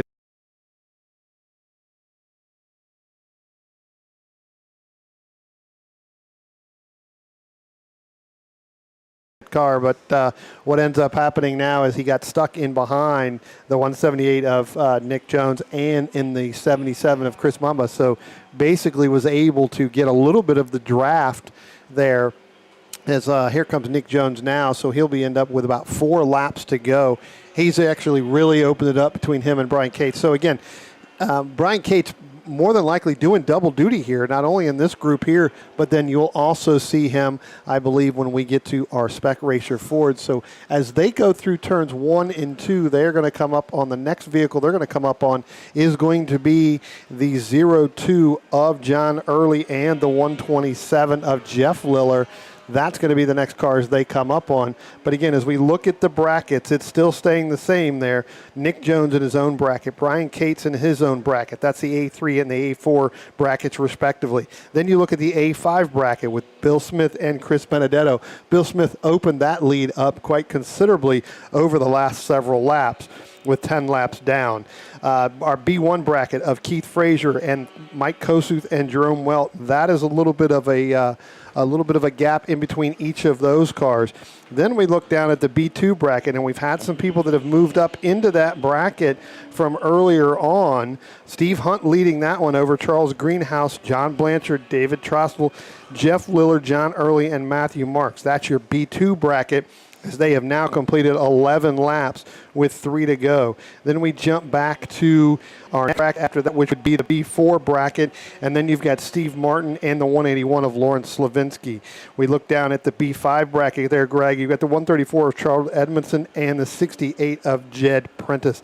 That's your last bracket. So again, we've got quite a bit of brackets. As these guys start to go a little bit faster, again, they need to try to work and getting into their rhythm again. With about 3 laps to go this time by, I think we probably are going to be at 2 laps to go. Brian Cates now going through turns 3. He's coming up on the Early and the Jeff Liller, as I talked about momentarily. But our other brackets are now racing. I want to drop back just a little bit more. We talked about Charles Edmondson and Lawrence Slavinsky. If Chuck Edmondson goes just a little bit faster with the help of Lawrence Slavinsky, that's actually going to put him in. That's going to be a battle on the racetrack in that group. Slavinsky decides to hang back just a little bit to keep Chuck in that other bracket, which is going to allow Slavinsky to finish second in that bracket if he can stay there. If not, it becomes where he can drop 3. All right, Brian, let's make another call to the grid as we do when we have 3 laps remaining in this race. And I know we just did, but it's time again for the tones. Attention in the paddock, attention in the paddock. Final call to the grid for race group number 4, B-Spec, ITA, ITB, ITC, ITS, SE30, and United States Touring Car Championship. Please make your way to the grid again. B-Spec, ITA, ITB, ITC, ITS, SE30, and USTCC. Please make your way to the grid.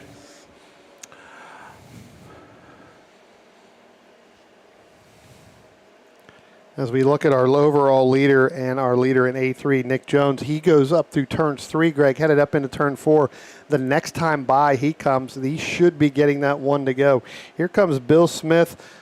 In that number 05, in that BMW, that M3. He's leading bracket A5, and it looks like Charles Benedetto is now caught in some traffic back in there as he goes by the Slavinsky and Edmondson machine. He crosses the start-finish line. Again, still staying in that A5 bracket, but now he's going to go up against the number 74 as they're probably going to go side by side into turn 1, and that's going to be up Steve Martin.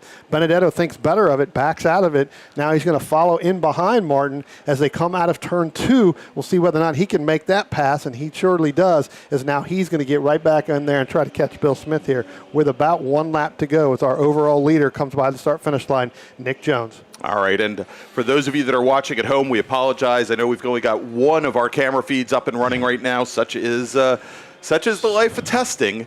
But at least you can hear us, and I know we've got a good number of people sitting at home listening to us right now. We're going to try and get some things rectified here and hopefully bring you some more of this. But so far, Brian, some great racing here in the MARRS series from Summit Point. Yeah, this is a pretty good run. You know, Brian Cates now going through, out of turns 2 and up into turns 3, making that pass over the 68 of Jed Prentice. I tell you what, Greg, it is a little bit of a battle going through here, but I think what you're going to see is everybody has spaced themselves out, got that quick lap early on, yes, and then next thing you know, now it's just a matter of riding on. It's getting hotter as we go. The track's going away even more. I can only imagine what the tire degradation is on these cars. Yeah, it's got to be. And right now we're sitting at about 90 degrees Fahrenheit, give or take, Brian, and that is definitely the case here. I would think, especially on some of the bigger, heavier cars. Now, I don't know how heavy something like Jones's FNO chassis is compared to some of the unibody cars or the Camaro, of course, that we have out there as well. But it has got to be a challenge, as I believe now checkered flag is in the air, and Brian Cates and Nick Jones, our first drivers to take the checkered flag. Remaining drivers coming down the straight. There is Charlie Greenhouse, and indeed with all the lights on his EVSR bright yellow spec racer, and I would suspect that the driver right ahead. And I'm trying to. Well, that would have been Jeff Liller ahead of him. That's John Early in the bright yellow. Charles Greenhouse is in the bright blue. oh, Charlie's in the blue. Charlie's in the blue one. Gotcha. So. Okay. Well, I was going to say the bright yellow would be much easier to see if you can't hear him coming. But great to see that, and hopefully we'll get a chance to talk to Charlie again this weekend. Tell you what, Greg, as our remaining drivers here now starting to take the checker flag, I know you're working on that. Let me go ahead and give some of the rundowns here of some of these brackets. It does look like Nick Jones is going to be your overall winner, and he is going to win in the A3 bracket. Brian Cates is going to be in the A4 bracket, and he's going to go ahead and take that one. In our A5 bracket, it's going to be the 05 Bill Smith over the 119 of Chris Benedetto. In B1, we talked about it. Those guys bounced around in between the B1 bracket. Give the win to Mike Kosuth in the number 5. Second's going to go to 17 of Keith Frazier. Third is going to go to 141 of Steve Hunt. Then you've got the 39 of Jerome Welt. Then the 63 of John Blanchard, who actually moved up from that B2 bracket. That's right. He ends up going to the bottom of the B1. In B2, you've got David Trussell in the 33, Charles Greenhouse in the 03, and coming in third is the 127 of Jeff Liller, followed by the 02 of John Early and the 07 of Matthew Marks. That's your B2 bracket. In your B3 bracket, it is the 77 of Chris Mumba. He is going to go ahead and take that one. In B4, you've got the 74 of Steve Martin and the 181 of Lawrence Slavinsky. In the B5 bracket, you've got the 134 of Charles Edmondson. He's going to take that win over the 68 of the Jed Pence. The 13 of David Albrecht and the 35, Scott Merker, did not take the green flag here for bracket. So those guys aren't going to finish in a bracket right now. But again, these guys are going to be back again for tomorrow in a 20-lap race. But what we'll do with this group is that this group will go off and run 10 laps and then come back and run 10 more later on in the early morning portions of the session. That way they break them up. Again, a lot of that has to do with some of these guys are running other classes in order to give them a break and get refueled up. All right, so Brian, let's do this. Let's take a couple-minute break. I'm going to take a look at some of our technical issues, but we're going to get some water, cool down a little bit, and when we come back in just a moment, we will have our IT race along with B-Spec and the USTCC here from Summit Point Raceway for the July MARRS. We'll be right back.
And we are back here at Summit Point Raceway. Next up is race group number 4, our IT group. And Brian, getting word that there is 1 minute on the grid right now. So let's go and we'll run down our starting grid. And starting 24th today, driving the number 82 ITB, Porsche 924, Carl Fossler. Starting 23rd, driving the number 77 ITS Mazda RX-7, David Jenkins. Starting 22nd, driving the number 3 ITB 2002 from Ranson, West Virginia, Matty Vicola. Starting 21st, driving the number 113 ITA Mazda Miata. He's got a tough road to hoe, Brian. He's starting 16th in class. It's David Gaiman. Starting 20th, driving the number 15 ITA Mazda Miata. It's the number 72 car, Philip Rule. Starting 14th today in ITA, 19th on the grid in the 169 Mazda Miata from Inwood, Scott Nicholson Jr. Starting 18th in your pole sitter in ITB, driving the 02 BMW 2002, John Kinberg. Starting 17th, driving the number the number 21 ITA Mazda Miata. It's Macy Williams. Starting 16th, driving the number 00 ITA Mazda Miata from Hampstead, Maryland. Starting 12th in the class, Justin Shepard. Starting 15th, driving the number 19 Honda Civic SI from Stafford, Virginia. Starting 11th in ITA, it's John Byers. Starting 14th today, second time we've seen him on track this afternoon, or for all day, driving the 89 Mazda Miata from Herndon, Virginia. Starting 10th in ITA, it's Jamison Huffman. Starting 13th, driving the number 93 ITA Mazda Miata from Alexandria, it's Barry Brown. Starting 12th, driving the number 192 ITA Mazda Miata from Barrington, Illinois. This is the ITS Mazda Miata from Barrington, Illinois. It's Charles Stryker. Starting 11th, driving the number 41 ITA Mazda Miata. Starting 8th in class, David Lanning. And starting 10th, Derek Richlick from Bristow, Virginia. Starting 7th in ITA in the number 117 car. Starting in 9th in the number 40 in an ITA from Charlestown, West Virginia is Morgan Burkhart. Starting 8th in the number 1 from Gainesville, Virginia, and another ITA, that's Daniel Freeman. Starting 7th in the 61 from Woodbine, Maryland, in an ITS car, that's John Legg. Starting 6th in an ITA from Arlington, Virginia, that is the number 5 of Ben Selig. Starting 5th in the number 43 from Elmira, New York, that's another ITA machine, is Kyle Colby. Starting 4th in the number 59 from Medford, New Jersey, another ITA, is Peter Doan. Starting 3rd from Bethlehem, Pennsylvania, in an ITS machine, number 49 of Steve Moeller. Starting 2nd from Harpers Ferry, West, an ITA, number 31 of Joel Gambino.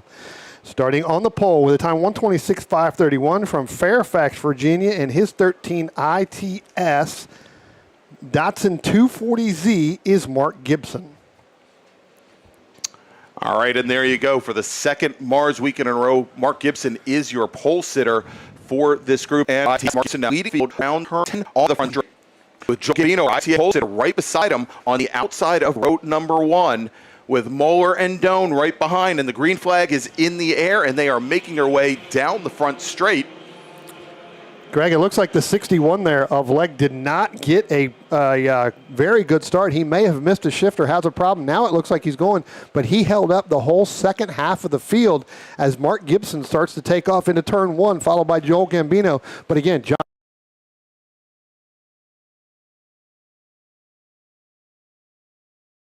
Legg not getting a great start and holding up the whole second half of that field. All right, and as they come out of turn number 2 now, heading down towards turn 3, Gibson has now opened up about a 6-car length advantage over Joel Gambino.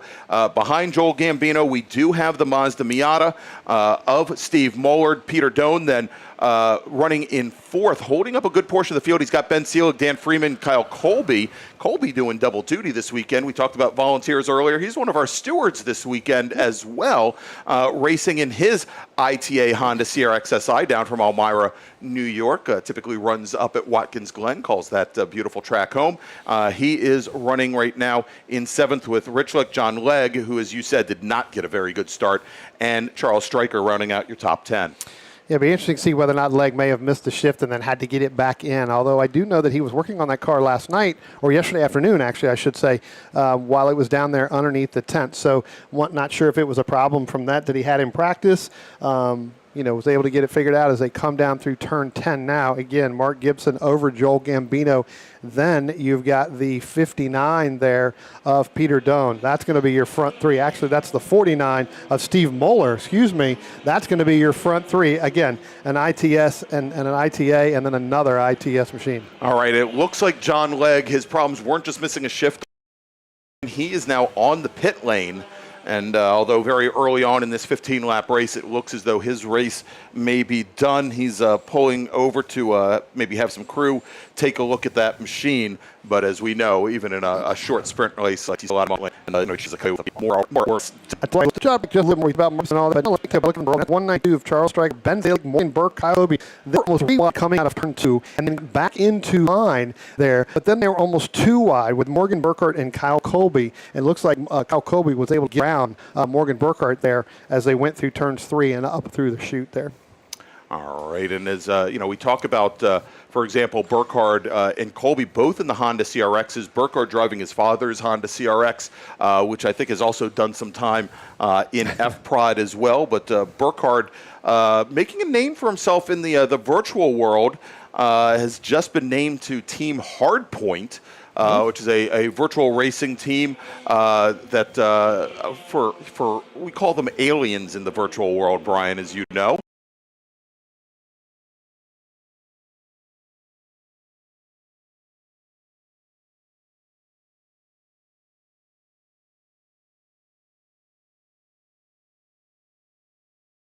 And good to see that move for him. Of course, he has been both he and Jamison Huffman have been leading up Team All Sports Racers for a lot of the kart kids who came up through All Sport Racing in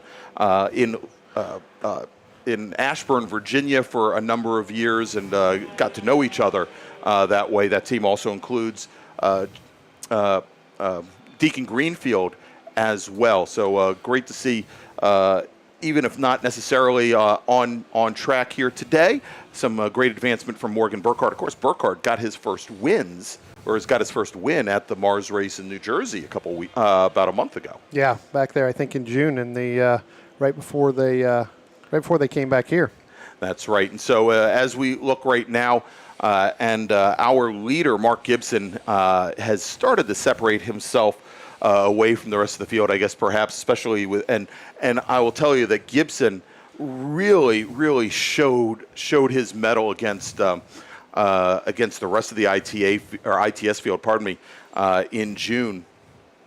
And he for years has had a license plate on the back of that Datsun 240Z that says "I'm Pokey." Yep. And it made sense when he was running third or fourth in class.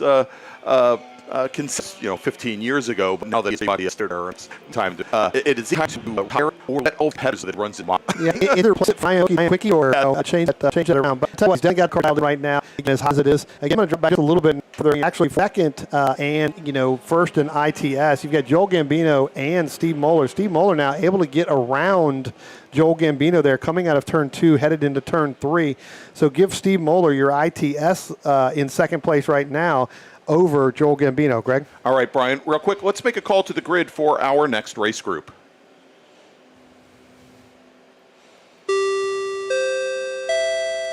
Attention in the paddock.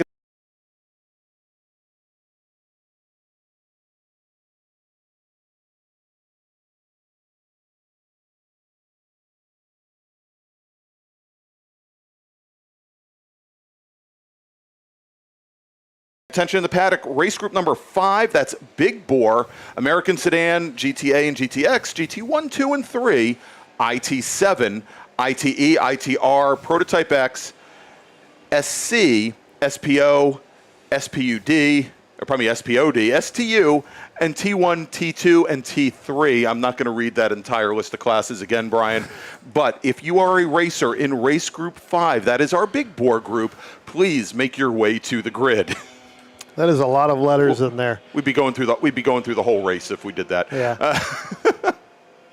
Let's take a little bit further back here, Greg, as we cross the start-finish line, and I want to talk about with Daniel Freeman in that number 1, along with Charles Steicher, and then the 59 of Peter Doan. Steicher and Freeman have pulled away just a little bit. They go down into turn 1. The second bout I want to look at is with that number 5 of Ben Selig and the Morgan Burkhardt and the Kyle Colby. Kyle Colby and Morgan Burkhardt trying to gang up on that Miata as they come out of turn 1. Those two sitting there just nose to tail right behind the 5 of Ben Selig as they start to move up, and they're trying to catch the 117 of Derek Richlick. Yeah, and Richlick really is not all that far ahead.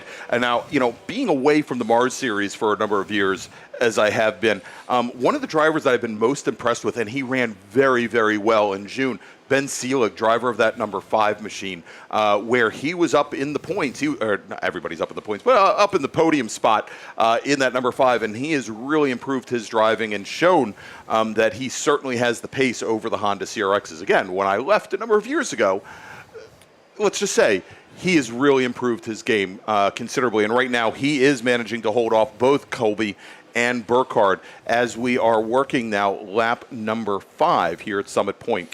I was talking to Ben earlier this morning before we came up here, and he was talking about, racing and everything else. And I know his daughter is listening, yes. And I know that she had mentioned to him, Dad, make sure that they get the last name right. So it is Selig. Selig. It is Selig. And I've been calling him Selig for now 15 years. I did it now for the last 3 years, and I told him I'm going to call him Selig every time I see him. As we take a look now, Morgan Burkhardt's going to pull out, Greg, going down into turn 1. He is going to try to get by the 43 of Kyle Colby. Kyle Colby shuts the door, but they're still too wide going in. Give that notion right there. Give that move to Morgan Burkhardt. He gets around Kyle Colby. We'll see what happens when they come out of turn 2. But, Greg, it could be a classic case of the crossover. They're still side by side coming up into turn 3. I think Morgan Burkhardt's going to have to let Kyle Colby go there and get back in line to try to catch that number 5 of Ben Selig. Yeah, and so on that exchange there, Brian, Burkhardt actually had a great run coming out of turn 10. More cornering speed, more exit speed than Colby. Had managed to actually drive by Colby before they got to the start-finish line. But I think it's fairly clear right now that Kyle Colby's yellow Honda CRX definitely a little bit better straight line handling than the Burkhardt car right now. He was able to motor by Burkhardt going down into turn 1. Burkhardt was later on the brakes, however, as they came out of turn 2. Once again, Colby, I think, more or less on sheer horsepower, was able to just drive by Morgan Burkhardt to get the advantage going into 3. Yeah, it could be a classic case of Morgan is faster on the backside of the racetrack. Kyle, like you said, more in the straight line speed is faster in that other Honda Civic right there as they come out. Again, we'll see, but it looks like Morgan Burkhardt now, Ben Selig is behind both of them. They are starting to make their move. They're going to try to catch that 117 of Derek Richlick as they go down into turn 1. They're about 3-4 car lengths behind. Again, still Colby, then Morgan Burkhardt. Morgan pulls out to go driver's right, trying to get in there. Looks like he is better on the braking, Greg, but as we talked about before, Kyle Colby gets through that corner so much more smoother right now, and he's able to propel it to stay on that outside, and he is able to get past back by Burkhardt as they head up into turn 3. Again, both those cars starting to catch Derek Richlick. Right, and now this is Richlick currently running 4th in ITA. We talked about this at SSM, and now it's time for me to break it out because 2 laps in a row, we've seen Burkhardt attempt the pass on Colby going down into turn 1 as they go through turn 1 and get to the apex of 1 side by side and are essentially side by side as they come down into 3. They lose ground to Richlick each time, and I'm wondering if they actually, because starting that sequence off as they came out of 10 and went down into 1, working in the draft, Burkhardt was able to draft up to the back of Colby, and the 2 of them together were actually making ground on Richlick heading down into 1. And I wonder how long it will take before they both kind of, or at least Burkhardt, because Burkhardt's been initiating the passes, before they realize, hey, we could possibly make 2 positions here if we wait just a little bit longer. Well, I tell you what, Greg, coming out of turn 10 right now as they go across the start-finish line, I was watching that group. Ben Selig got a great run out of turn 10, but again, those 2 Honda Civics are able to pull. Now it looks like Colby's going to try to go too wide there on Richlick. Richlick may be giving it up to him, and now Looks like Burkhardt's going to follow right in behind Colby. So give those both as they go into turn one. We'll see when they come out behind the trees. But I can almost guarantee you that it looks like that Richlick is going to fall back a little bit further there. Give Colby the spot. Give Burkhardt the spot. And now Richlick's going to fall back just a few more spots behind him. And now he's got Selig to help him. Yeah, and there you could actually see as they made the run to 3, the straight line speed that Colby's Honda CRX has, because he was able to open up about a 2.5 car length advantage over Burkhardt just between turns 2 and 3. Next in line there is Peter Doan in the 59 Toyota MR2, that second-gen Toyota MR2. With 8 laps to go, there's still a lot of time to get up to him. Yeah, just a quick house cleanup here. Does look like John Legg was able to get back out on track there, Greg. So the problems that he had early on, looks like they may have fixed it. Hopefully that's enough to get him through, as he's now coming through turns 3 right now. So again, John Legg sitting back in 20th right now, about a full lap down. So, but it's good to see him back up. Here comes our Honda Civics, as we talked about, with Morgan Burkhardt and Kyle Colby. They're starting to pull away from Richlick and Selig as they come down to the start-finish line here to complete lap number, looks like they're going to complete lap number 8. There we go. And I know we haven't talked about him much, but ITB, 3 racers in the class right now. Jonathan Kimberg, he has now opened up almost a 30-second advantage over Carl Fossler, and Fossler in his Porsche 924. Kinberg in a 2002. The third driver in the class, Matti Vekala, driving the number 3 BMW 2002, currently sitting third. And we'll have to watch this. The last time by, he was maybe within 2 car lengths of the Porsche. We'll see if that's the case. And indeed, let's see here. Well, that's our IT. That's John Legg. John Legg and I think Jenkins right behind him, the 77 car. But we'll watch that ITB battle coming out of turn 10 right now. Vekala about 8 car lengths off of the back of the red Porsche of Fossler. Yeah, starting to gain on him a little bit. I was looking at some lap times as you were talking about that. Vekala's, that was pretty much even right there. They're pretty much the same. So, still about 2 seconds in between them. It's about 8 car lengths as you go, but it does look like Matti Vekala is starting to move up a little bit to gain on him. All right, let's make another call to the grid for our next group. Attention in the paddock, attention in the paddock. Second call to the grid for race group number 5, Big Bore. That's American Sedan, GTA, and GTX. GT1, 2, and 3, IT7, ITE, ITR, Prototype X, SC, SPO, SPOD, STU, T1, T2, and T3. Again, race group number 5. Our Big Bore group, please make your way to the grid. We are a little bit over halfway in this race, so you're going to be on track in just a few minutes. Greg, as you were making that announcement here, I was watching the battle that we've been talking about. Kyle Colby, Richlick, Morgan Burkhardt, and Ben Selig. I tell you, Ben Selig had a great run coming out of 10. I think the Honda Civic on that Morgan Burkhardt, the tires are starting to go away. Yeah. You could really see real through. They went side by side down the front stretch and then side by side going into turn 1. But Morgan was able to get him a little bit, as we talked about earlier, with that straight line speed. But I tell you what, I think that tire degradation, we've been talking about it all day long, and we'll continue to talk about it all weekend long, is starting to go away on that Civic. As here comes Mark Gibson across the start-finish line now. That'll be 5 laps to go. All right, so Mark Gibson, your leader in ITS, Steve Moeller. And Moeller has been closing things down just a little bit on Mark Gibson. The last time they came by start-finish, about 6 car lengths. Charles Stryker in his Mazda Miata, the 192 machine, now sitting a pretty good distance back as he comes across the start-finish line. He's heading down into turn 1 as our leaders in ITS are now going into turn number 3, then John Legg and Dennis Jenkins. But, that last time by, Moeller and Gibson, Brian, about as even can be, only about 7/100, almost just under 7/100. I don't think you can blink that quick. No, certainly not. And again, Joel Gambino now had a big advantage by starting on the front row with a number of ITS cars between he and the rest of the ITA field. He currently has about a 15-second advantage over Dan Freeman. But Peter Doan who we were watching, and a bit concerned that Colby, Richlick, Burkhardt, not pairing, there are three of them, that those three might start a run and start to make their way up to Doan. Well, Doan now is coming right up on the back of Dan Freeman's number 1 machine, the machine out of Gainesville, Virginia.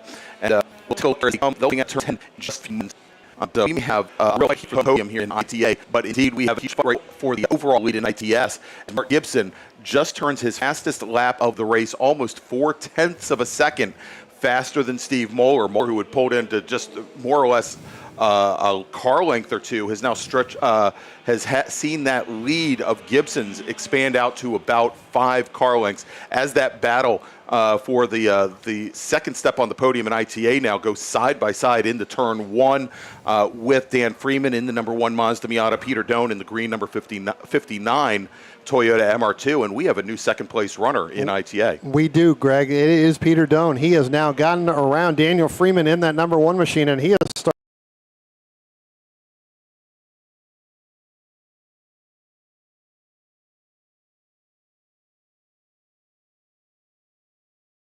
starting to pull away. Daniel Freeman now is starting to fall back even a little bit more into the clutches of Kyle Colby. Last time by coming out of turn 2, it did look like that Daniel Freeman may have struggled getting through turns 1 and turns 2. Kyle Colby in that Honda CX starting to move up forward, and that would be for 3rd in that ITA class. As Gibson now comes out of turn 10 onto the front straight, the orange number 13 machine, and looks as though as he crosses the stripe does not set fast lap, but he this time by picks up another, or expands his lead by another 0.8 of a second over Steve Moeller. So perhaps he was maybe cooling the equipment down, getting the tires back underneath them. Of course, the Datsun 240Zs, they do not have vented front rotors for the brakes, so the brakes, much like the CRX has vented rotors, but still has lots of cooling issues with the front brakes. But the Datsun, that is certainly a piece of the equipment that you have to be able to monitor and manage. And when the time came, as we now have just 3 laps, including on, starting to things and it's real helpful over the car for several, which allowed Moeller to put it once he looked in that rearview mirror and saw Steve Moeller. Okay, now I'm to get going. So let's see if we can pick up now. Heading and crossing the stripe now to complete his 12th lap is Jonathan Kinberg, leading in his BMW 2002. He's your ITB leader. New paint job for the 02 machine, looking awfully nice here after a number of years of being in a dark blue. He's got some bronze and two-color scheme there, but it looks quite nice for him, and a good way to debut it this weekend with a very, very large lead over the rest of the ITB field. I tell you what, today's a good day to have those 2 colors and not have that dark blue that he used to have. But let's take a little bit further back here. We've got, here comes our other group in the ITB, and they're mixed up with this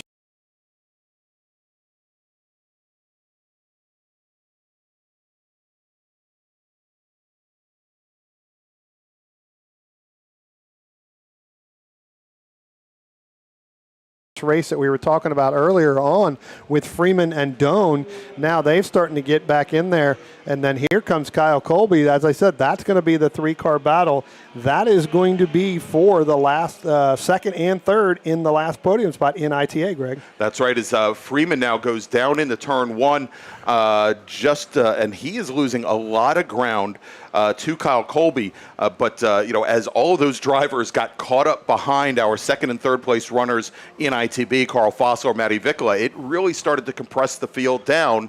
And now look at this, Dan Freeman gets around Peter Doan coming out of turn 2, going into turn 3. So Freeman now sitting back up in second position, moved Doan to the 3rd podium spot, but Colby is coming on quick in that Honda CRX. Yeah, I think Colby took care of his tires for the first half of this race. And again, Freeman and Doan were trying to battle each other pretty much there. Doan trying to catch Freeman, and then vice versa. As Mark Gibson goes across the start-finish line, there'll be one more to go here.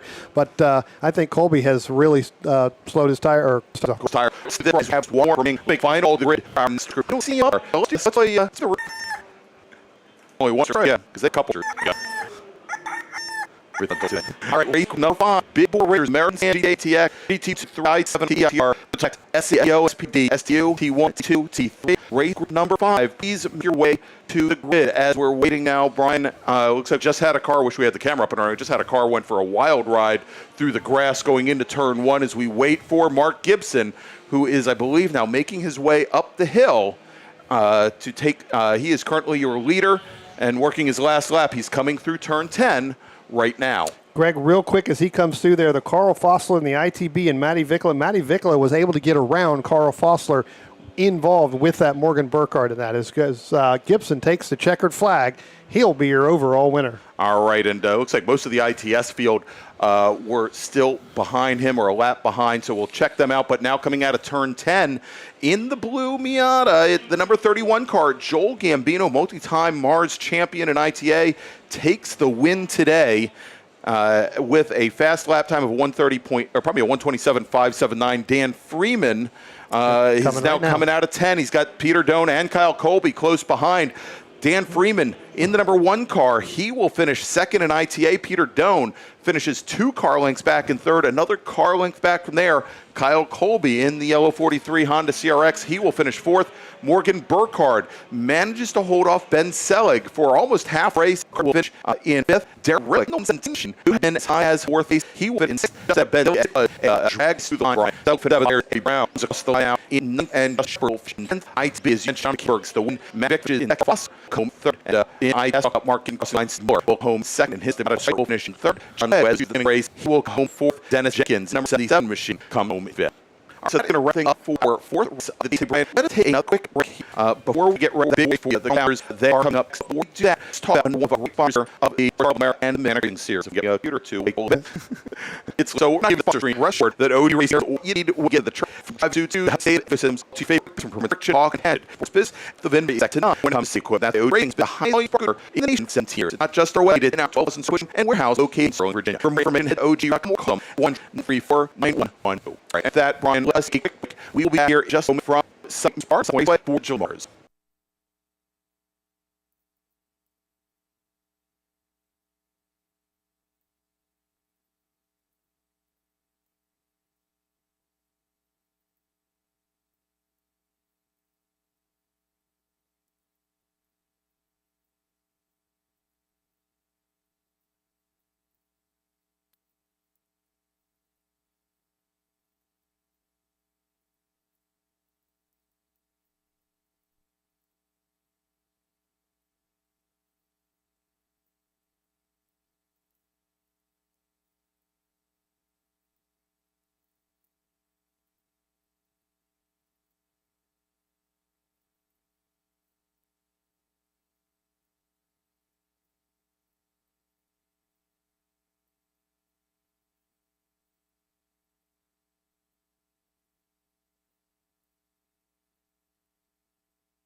And back points for Ronald and got Ronald up next. And team car 1 o'clock. Let's start with this race. I got where the split going to be. But I want to run down the starting grid here, and we'll figure out what the cars on track. So starting 19th, and I might also add that we have a number of drivers from the Northeast Division's American Sedan Challenge that are with us, and I believe the split start is likely going to be the American Sedan Challenge drivers at the tail end of the field back behind the second pace car.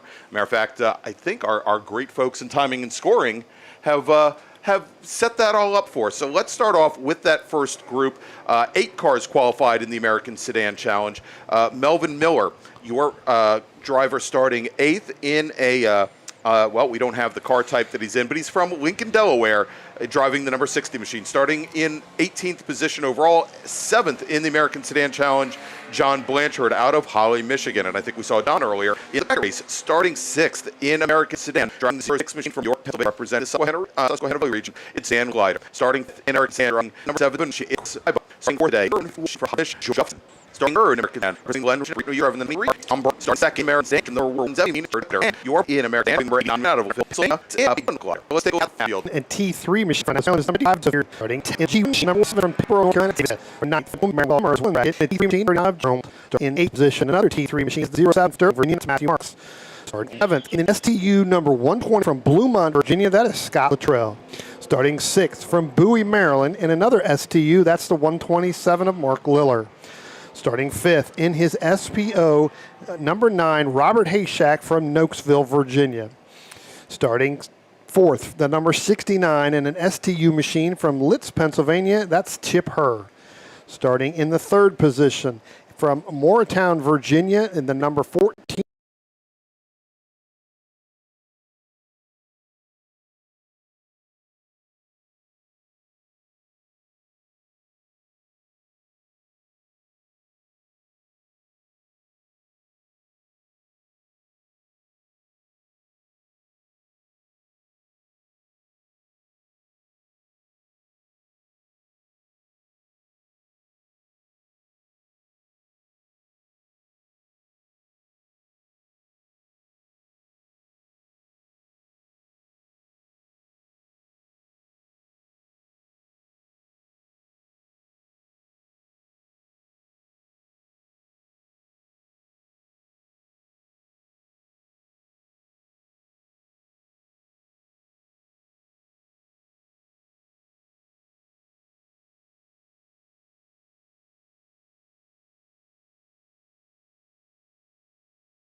of Anthony Pacelli.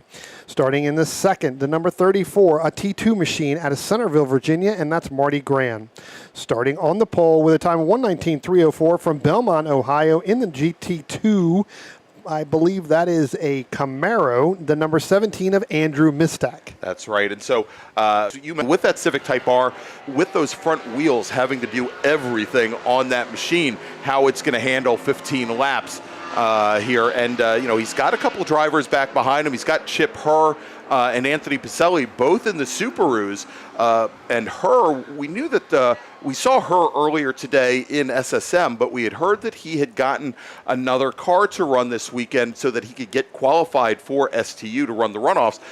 The Audi was damaged earlier in the season. Mm-hmm. He's still working on getting that repaired so that he can have it ready to go. That champion Audi, probably not champion Audi, the Stasis Audi that he had run originally in Speed World Challenge touring car.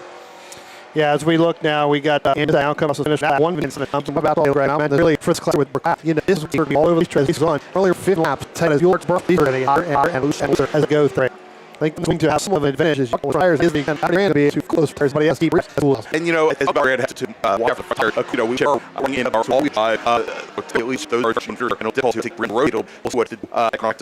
We are racer here this week, and that is how he has many big wing and all with force induction.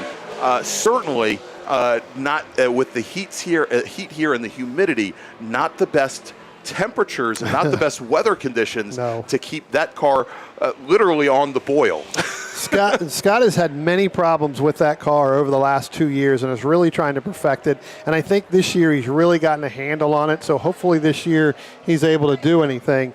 As we look and see, looks like we have the 60 in that Ford Mustang. That is Melvin Miller. And I did talk to Melvin earlier today. He did not go out for qualifying because they found 2 spark plugs that were kind of, one had a hole, I believe it was. They had two dead spark plugs. They were only getting power to 6 cylinders. To 6 cylinders, and so once they finally found it, evidently that was not it. It could be acting up again, but I know he had some transmission and some U-joint problems last weekend in New Jersey, so he's been struggling the last couple of weeks. Wow. So, a 6-cylinder Mustang, I mean, that's great for ITS. Not so hot, not so hot for American.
All right, and we are back here at Summit Point Raceway for the July MARRS.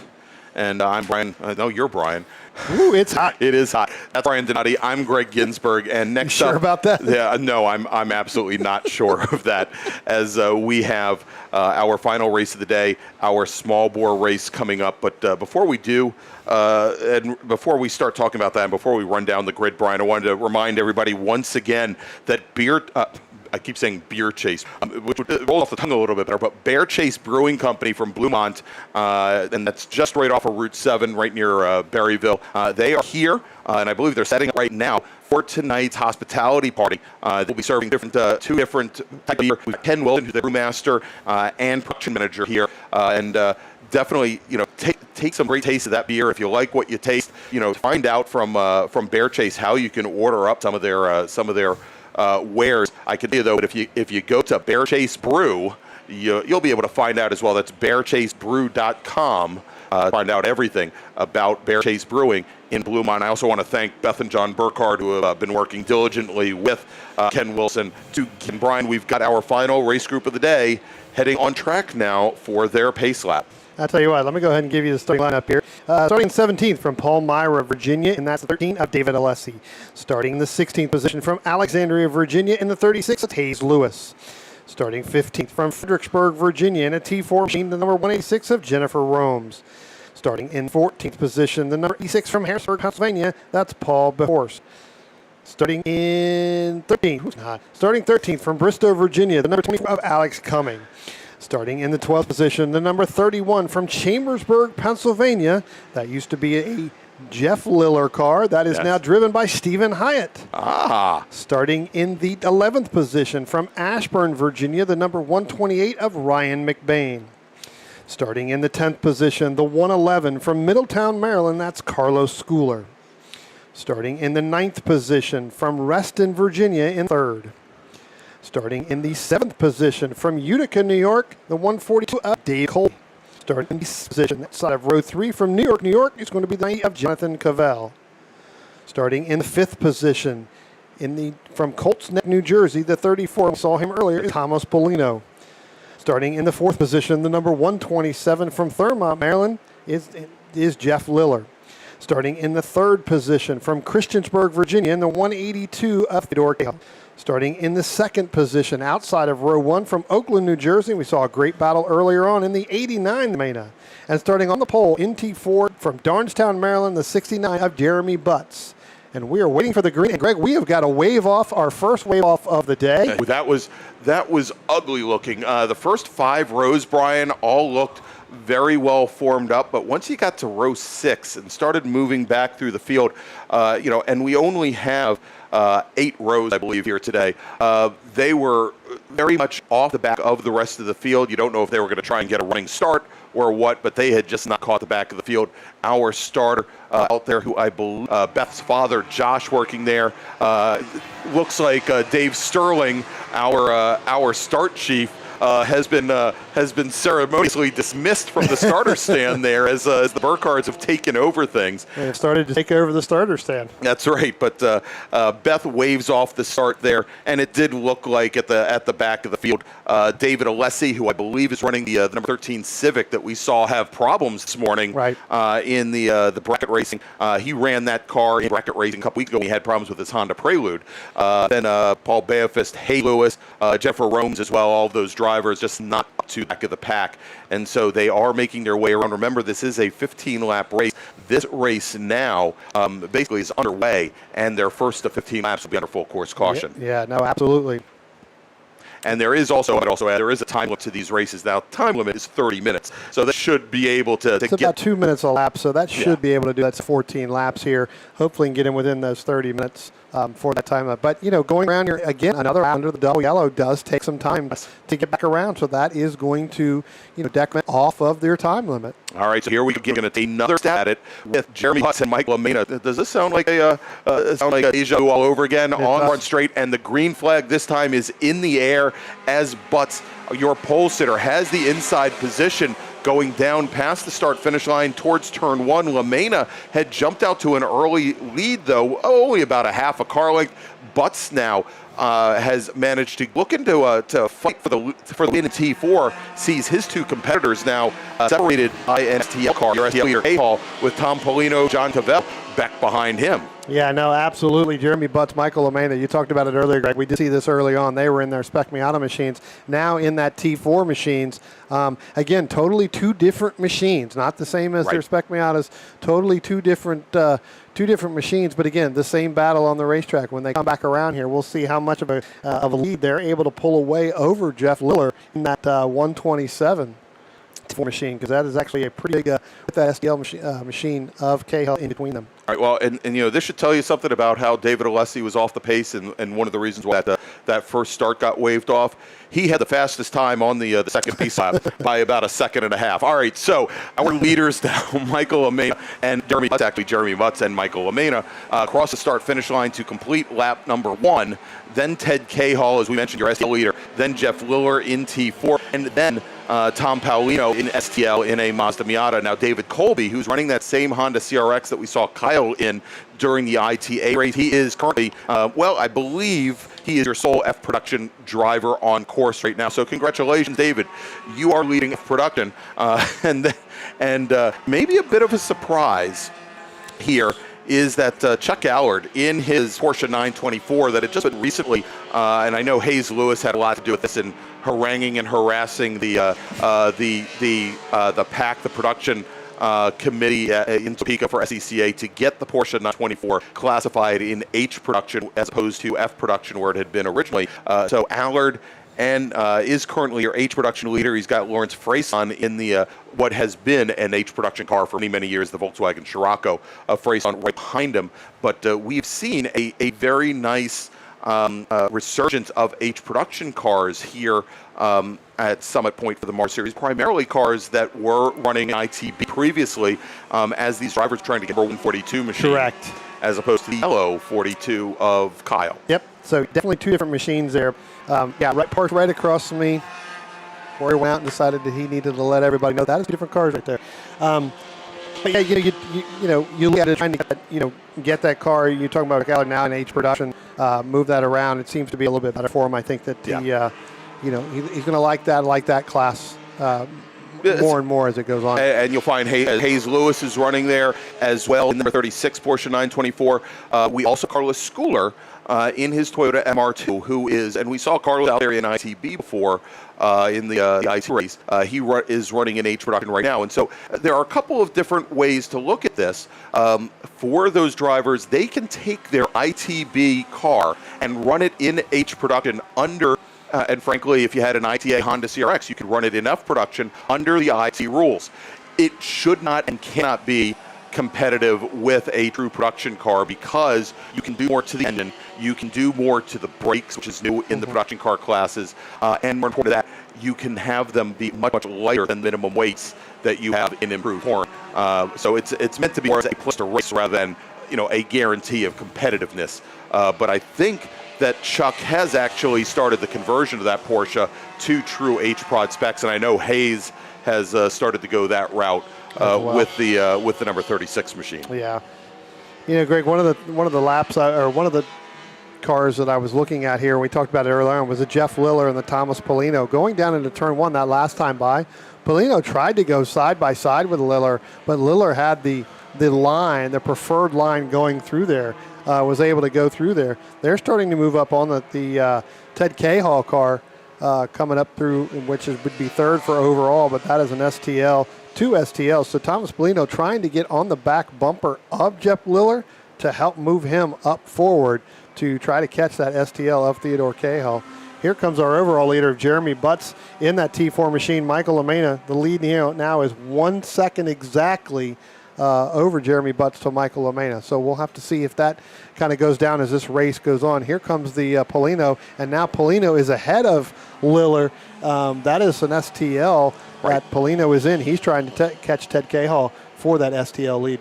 All right, and moving up through the field, and I don't know if we've been watching this, but David Alessi in that number 13 Honda Civic. Now, he is running in SPU, super production under. That is a DC region only class, although there is a very similar version of it for the Northeast Division, what is known as Spud.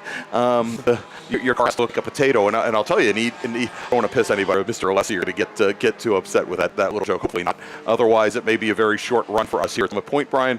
But Alessi now just ran his fastest lap of the race. He is up into 6th position. He started at the tail end because that number 13 machine that was having problems this morning did not go out for qualifying.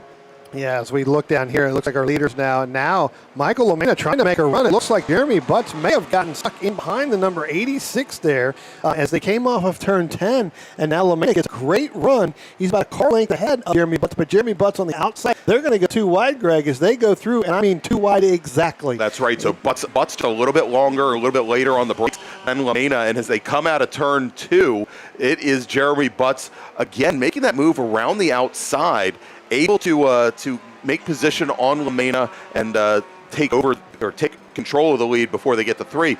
You know, as opposed to what we saw a little bit earlier in Spec Miata, where the two cars are, and Spec Miata is not exactly the most spec class out there, but where the two cars seem very evenly matched. I think right now Butts' car definitely has a little more grunt, maybe is tuned with a little bit more torque, and was able to jump out at turn 2, heading into turn 3 a little bit better. You said it, Butts got balked a little bit by the Volkswagen Golf of Bill Fisk, the H production car, and for as bad a red 10 that Butts got, Lomena had a great run out of turn 10 that last time. Yeah, I tell you what, Rick, I'm going to drop back just a little bit and talk about this H production class, because Chuck Allard and Lawrence Frazen, I'll tell you what, they are nose to tail. That Volkswagen Scirocco is really trying to catch that Porsche, and when they went by turn 3 the last time, Frazen was about a half a car length behind, almost right on the bumper. All right, and we'll definitely join them as they come in review in just a second. I'll mention that our overall leaders, Butts and Lomena, thank you. Coming to turn 2 right now. Butts had a great last lap, was a full second faster than Lomena. Lomena might have had some issues with traffic, and he's now almost 5 car lengths back from our leader as that battle in A production now coming out of turn 10, Brian. Coming to turn 10, Chuck Allard over 64 there. Lawrence Friesen, I'll tell you what, he's right on the tail, and then Friesen actually has a little bit of help from Hayes Lewis right there coming through. Actually, he had some help. He doesn't have it anymore. Yeah, that help is now done as Hayes Lewis comes all the way down. Contact between Friesen and Lewis right at the apex of turn number 1 as Hayes Lewis went all the way down to the inside. I don't know if Friesen even knew he was there. I mean, Hayes Lewis was pinned practically to the curbing on driver's right. Here comes Friesen right now, and I have not seen Hayes Lewis come out. I did see the waving yellow, but now I don't see anything there.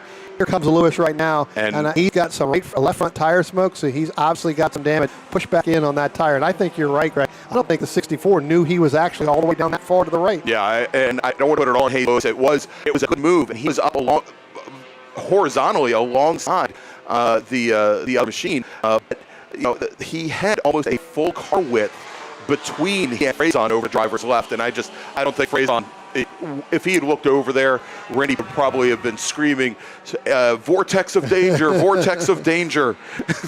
Well, I tell you what, it was definitely a heck of a move because Hayes Lewis tried to get 2 for 1 there. He tried to get Friesen and Chuck Allard all in the same turn. So, we talked about that A production that is now opened up a little bit. Here comes 64. That's how much damage there. He's got a buckled up in the nose, so he definitely made contact with that left front damage. So, looks like it's going to be done. Smoke still billowing out of there. And that looks like smoke. Yeah, it looked like left front fender, and it's still smoking because of the low pace. Now, look at this, Brian. Coming across this, Mike Mena, who last lap ran the fastest lap of anyone in this race, made up his 5 car lengths that he had lost to Jeremy Butts. And as they go down in turn 1 now with 6 laps remaining, it is a new race practically, and frankly, is Mike Mena all over the back of the 69 car of Butts as they come out of turn 3, again having to work through some lower traffic.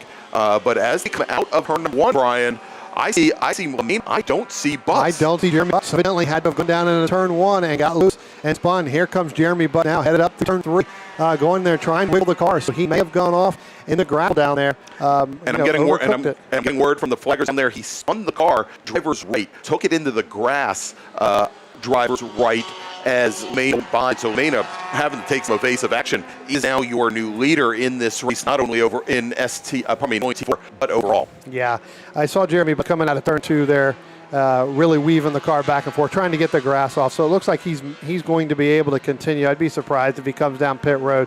But, here comes Michael Lomena now coming out of turn 10. Nice, smooth. Michael's really getting through turn 10 and onto this front stretch, Greg, pretty quickly and pretty smoothly. Here comes Jeremy Butts now as he's going to pick back up and get there. So you've got about a full straightaway difference between them two. We'll see whether or not Jeremy's able to catch back up with 5 laps to go. Seems pretty insurmountable, but as we've talked about, anything can happen when you get to the second half of these races, Greg, because these tires get cooked. This thing is hot. That's right. And so Butts that last time by lost about 11 seconds with that unfortunate maneuver. And it has allowed now our third place driver overall to really close things down on him. That new third place runner overall, that is David Alessi in the number 13 Honda Civic hatchback, our SPU leader.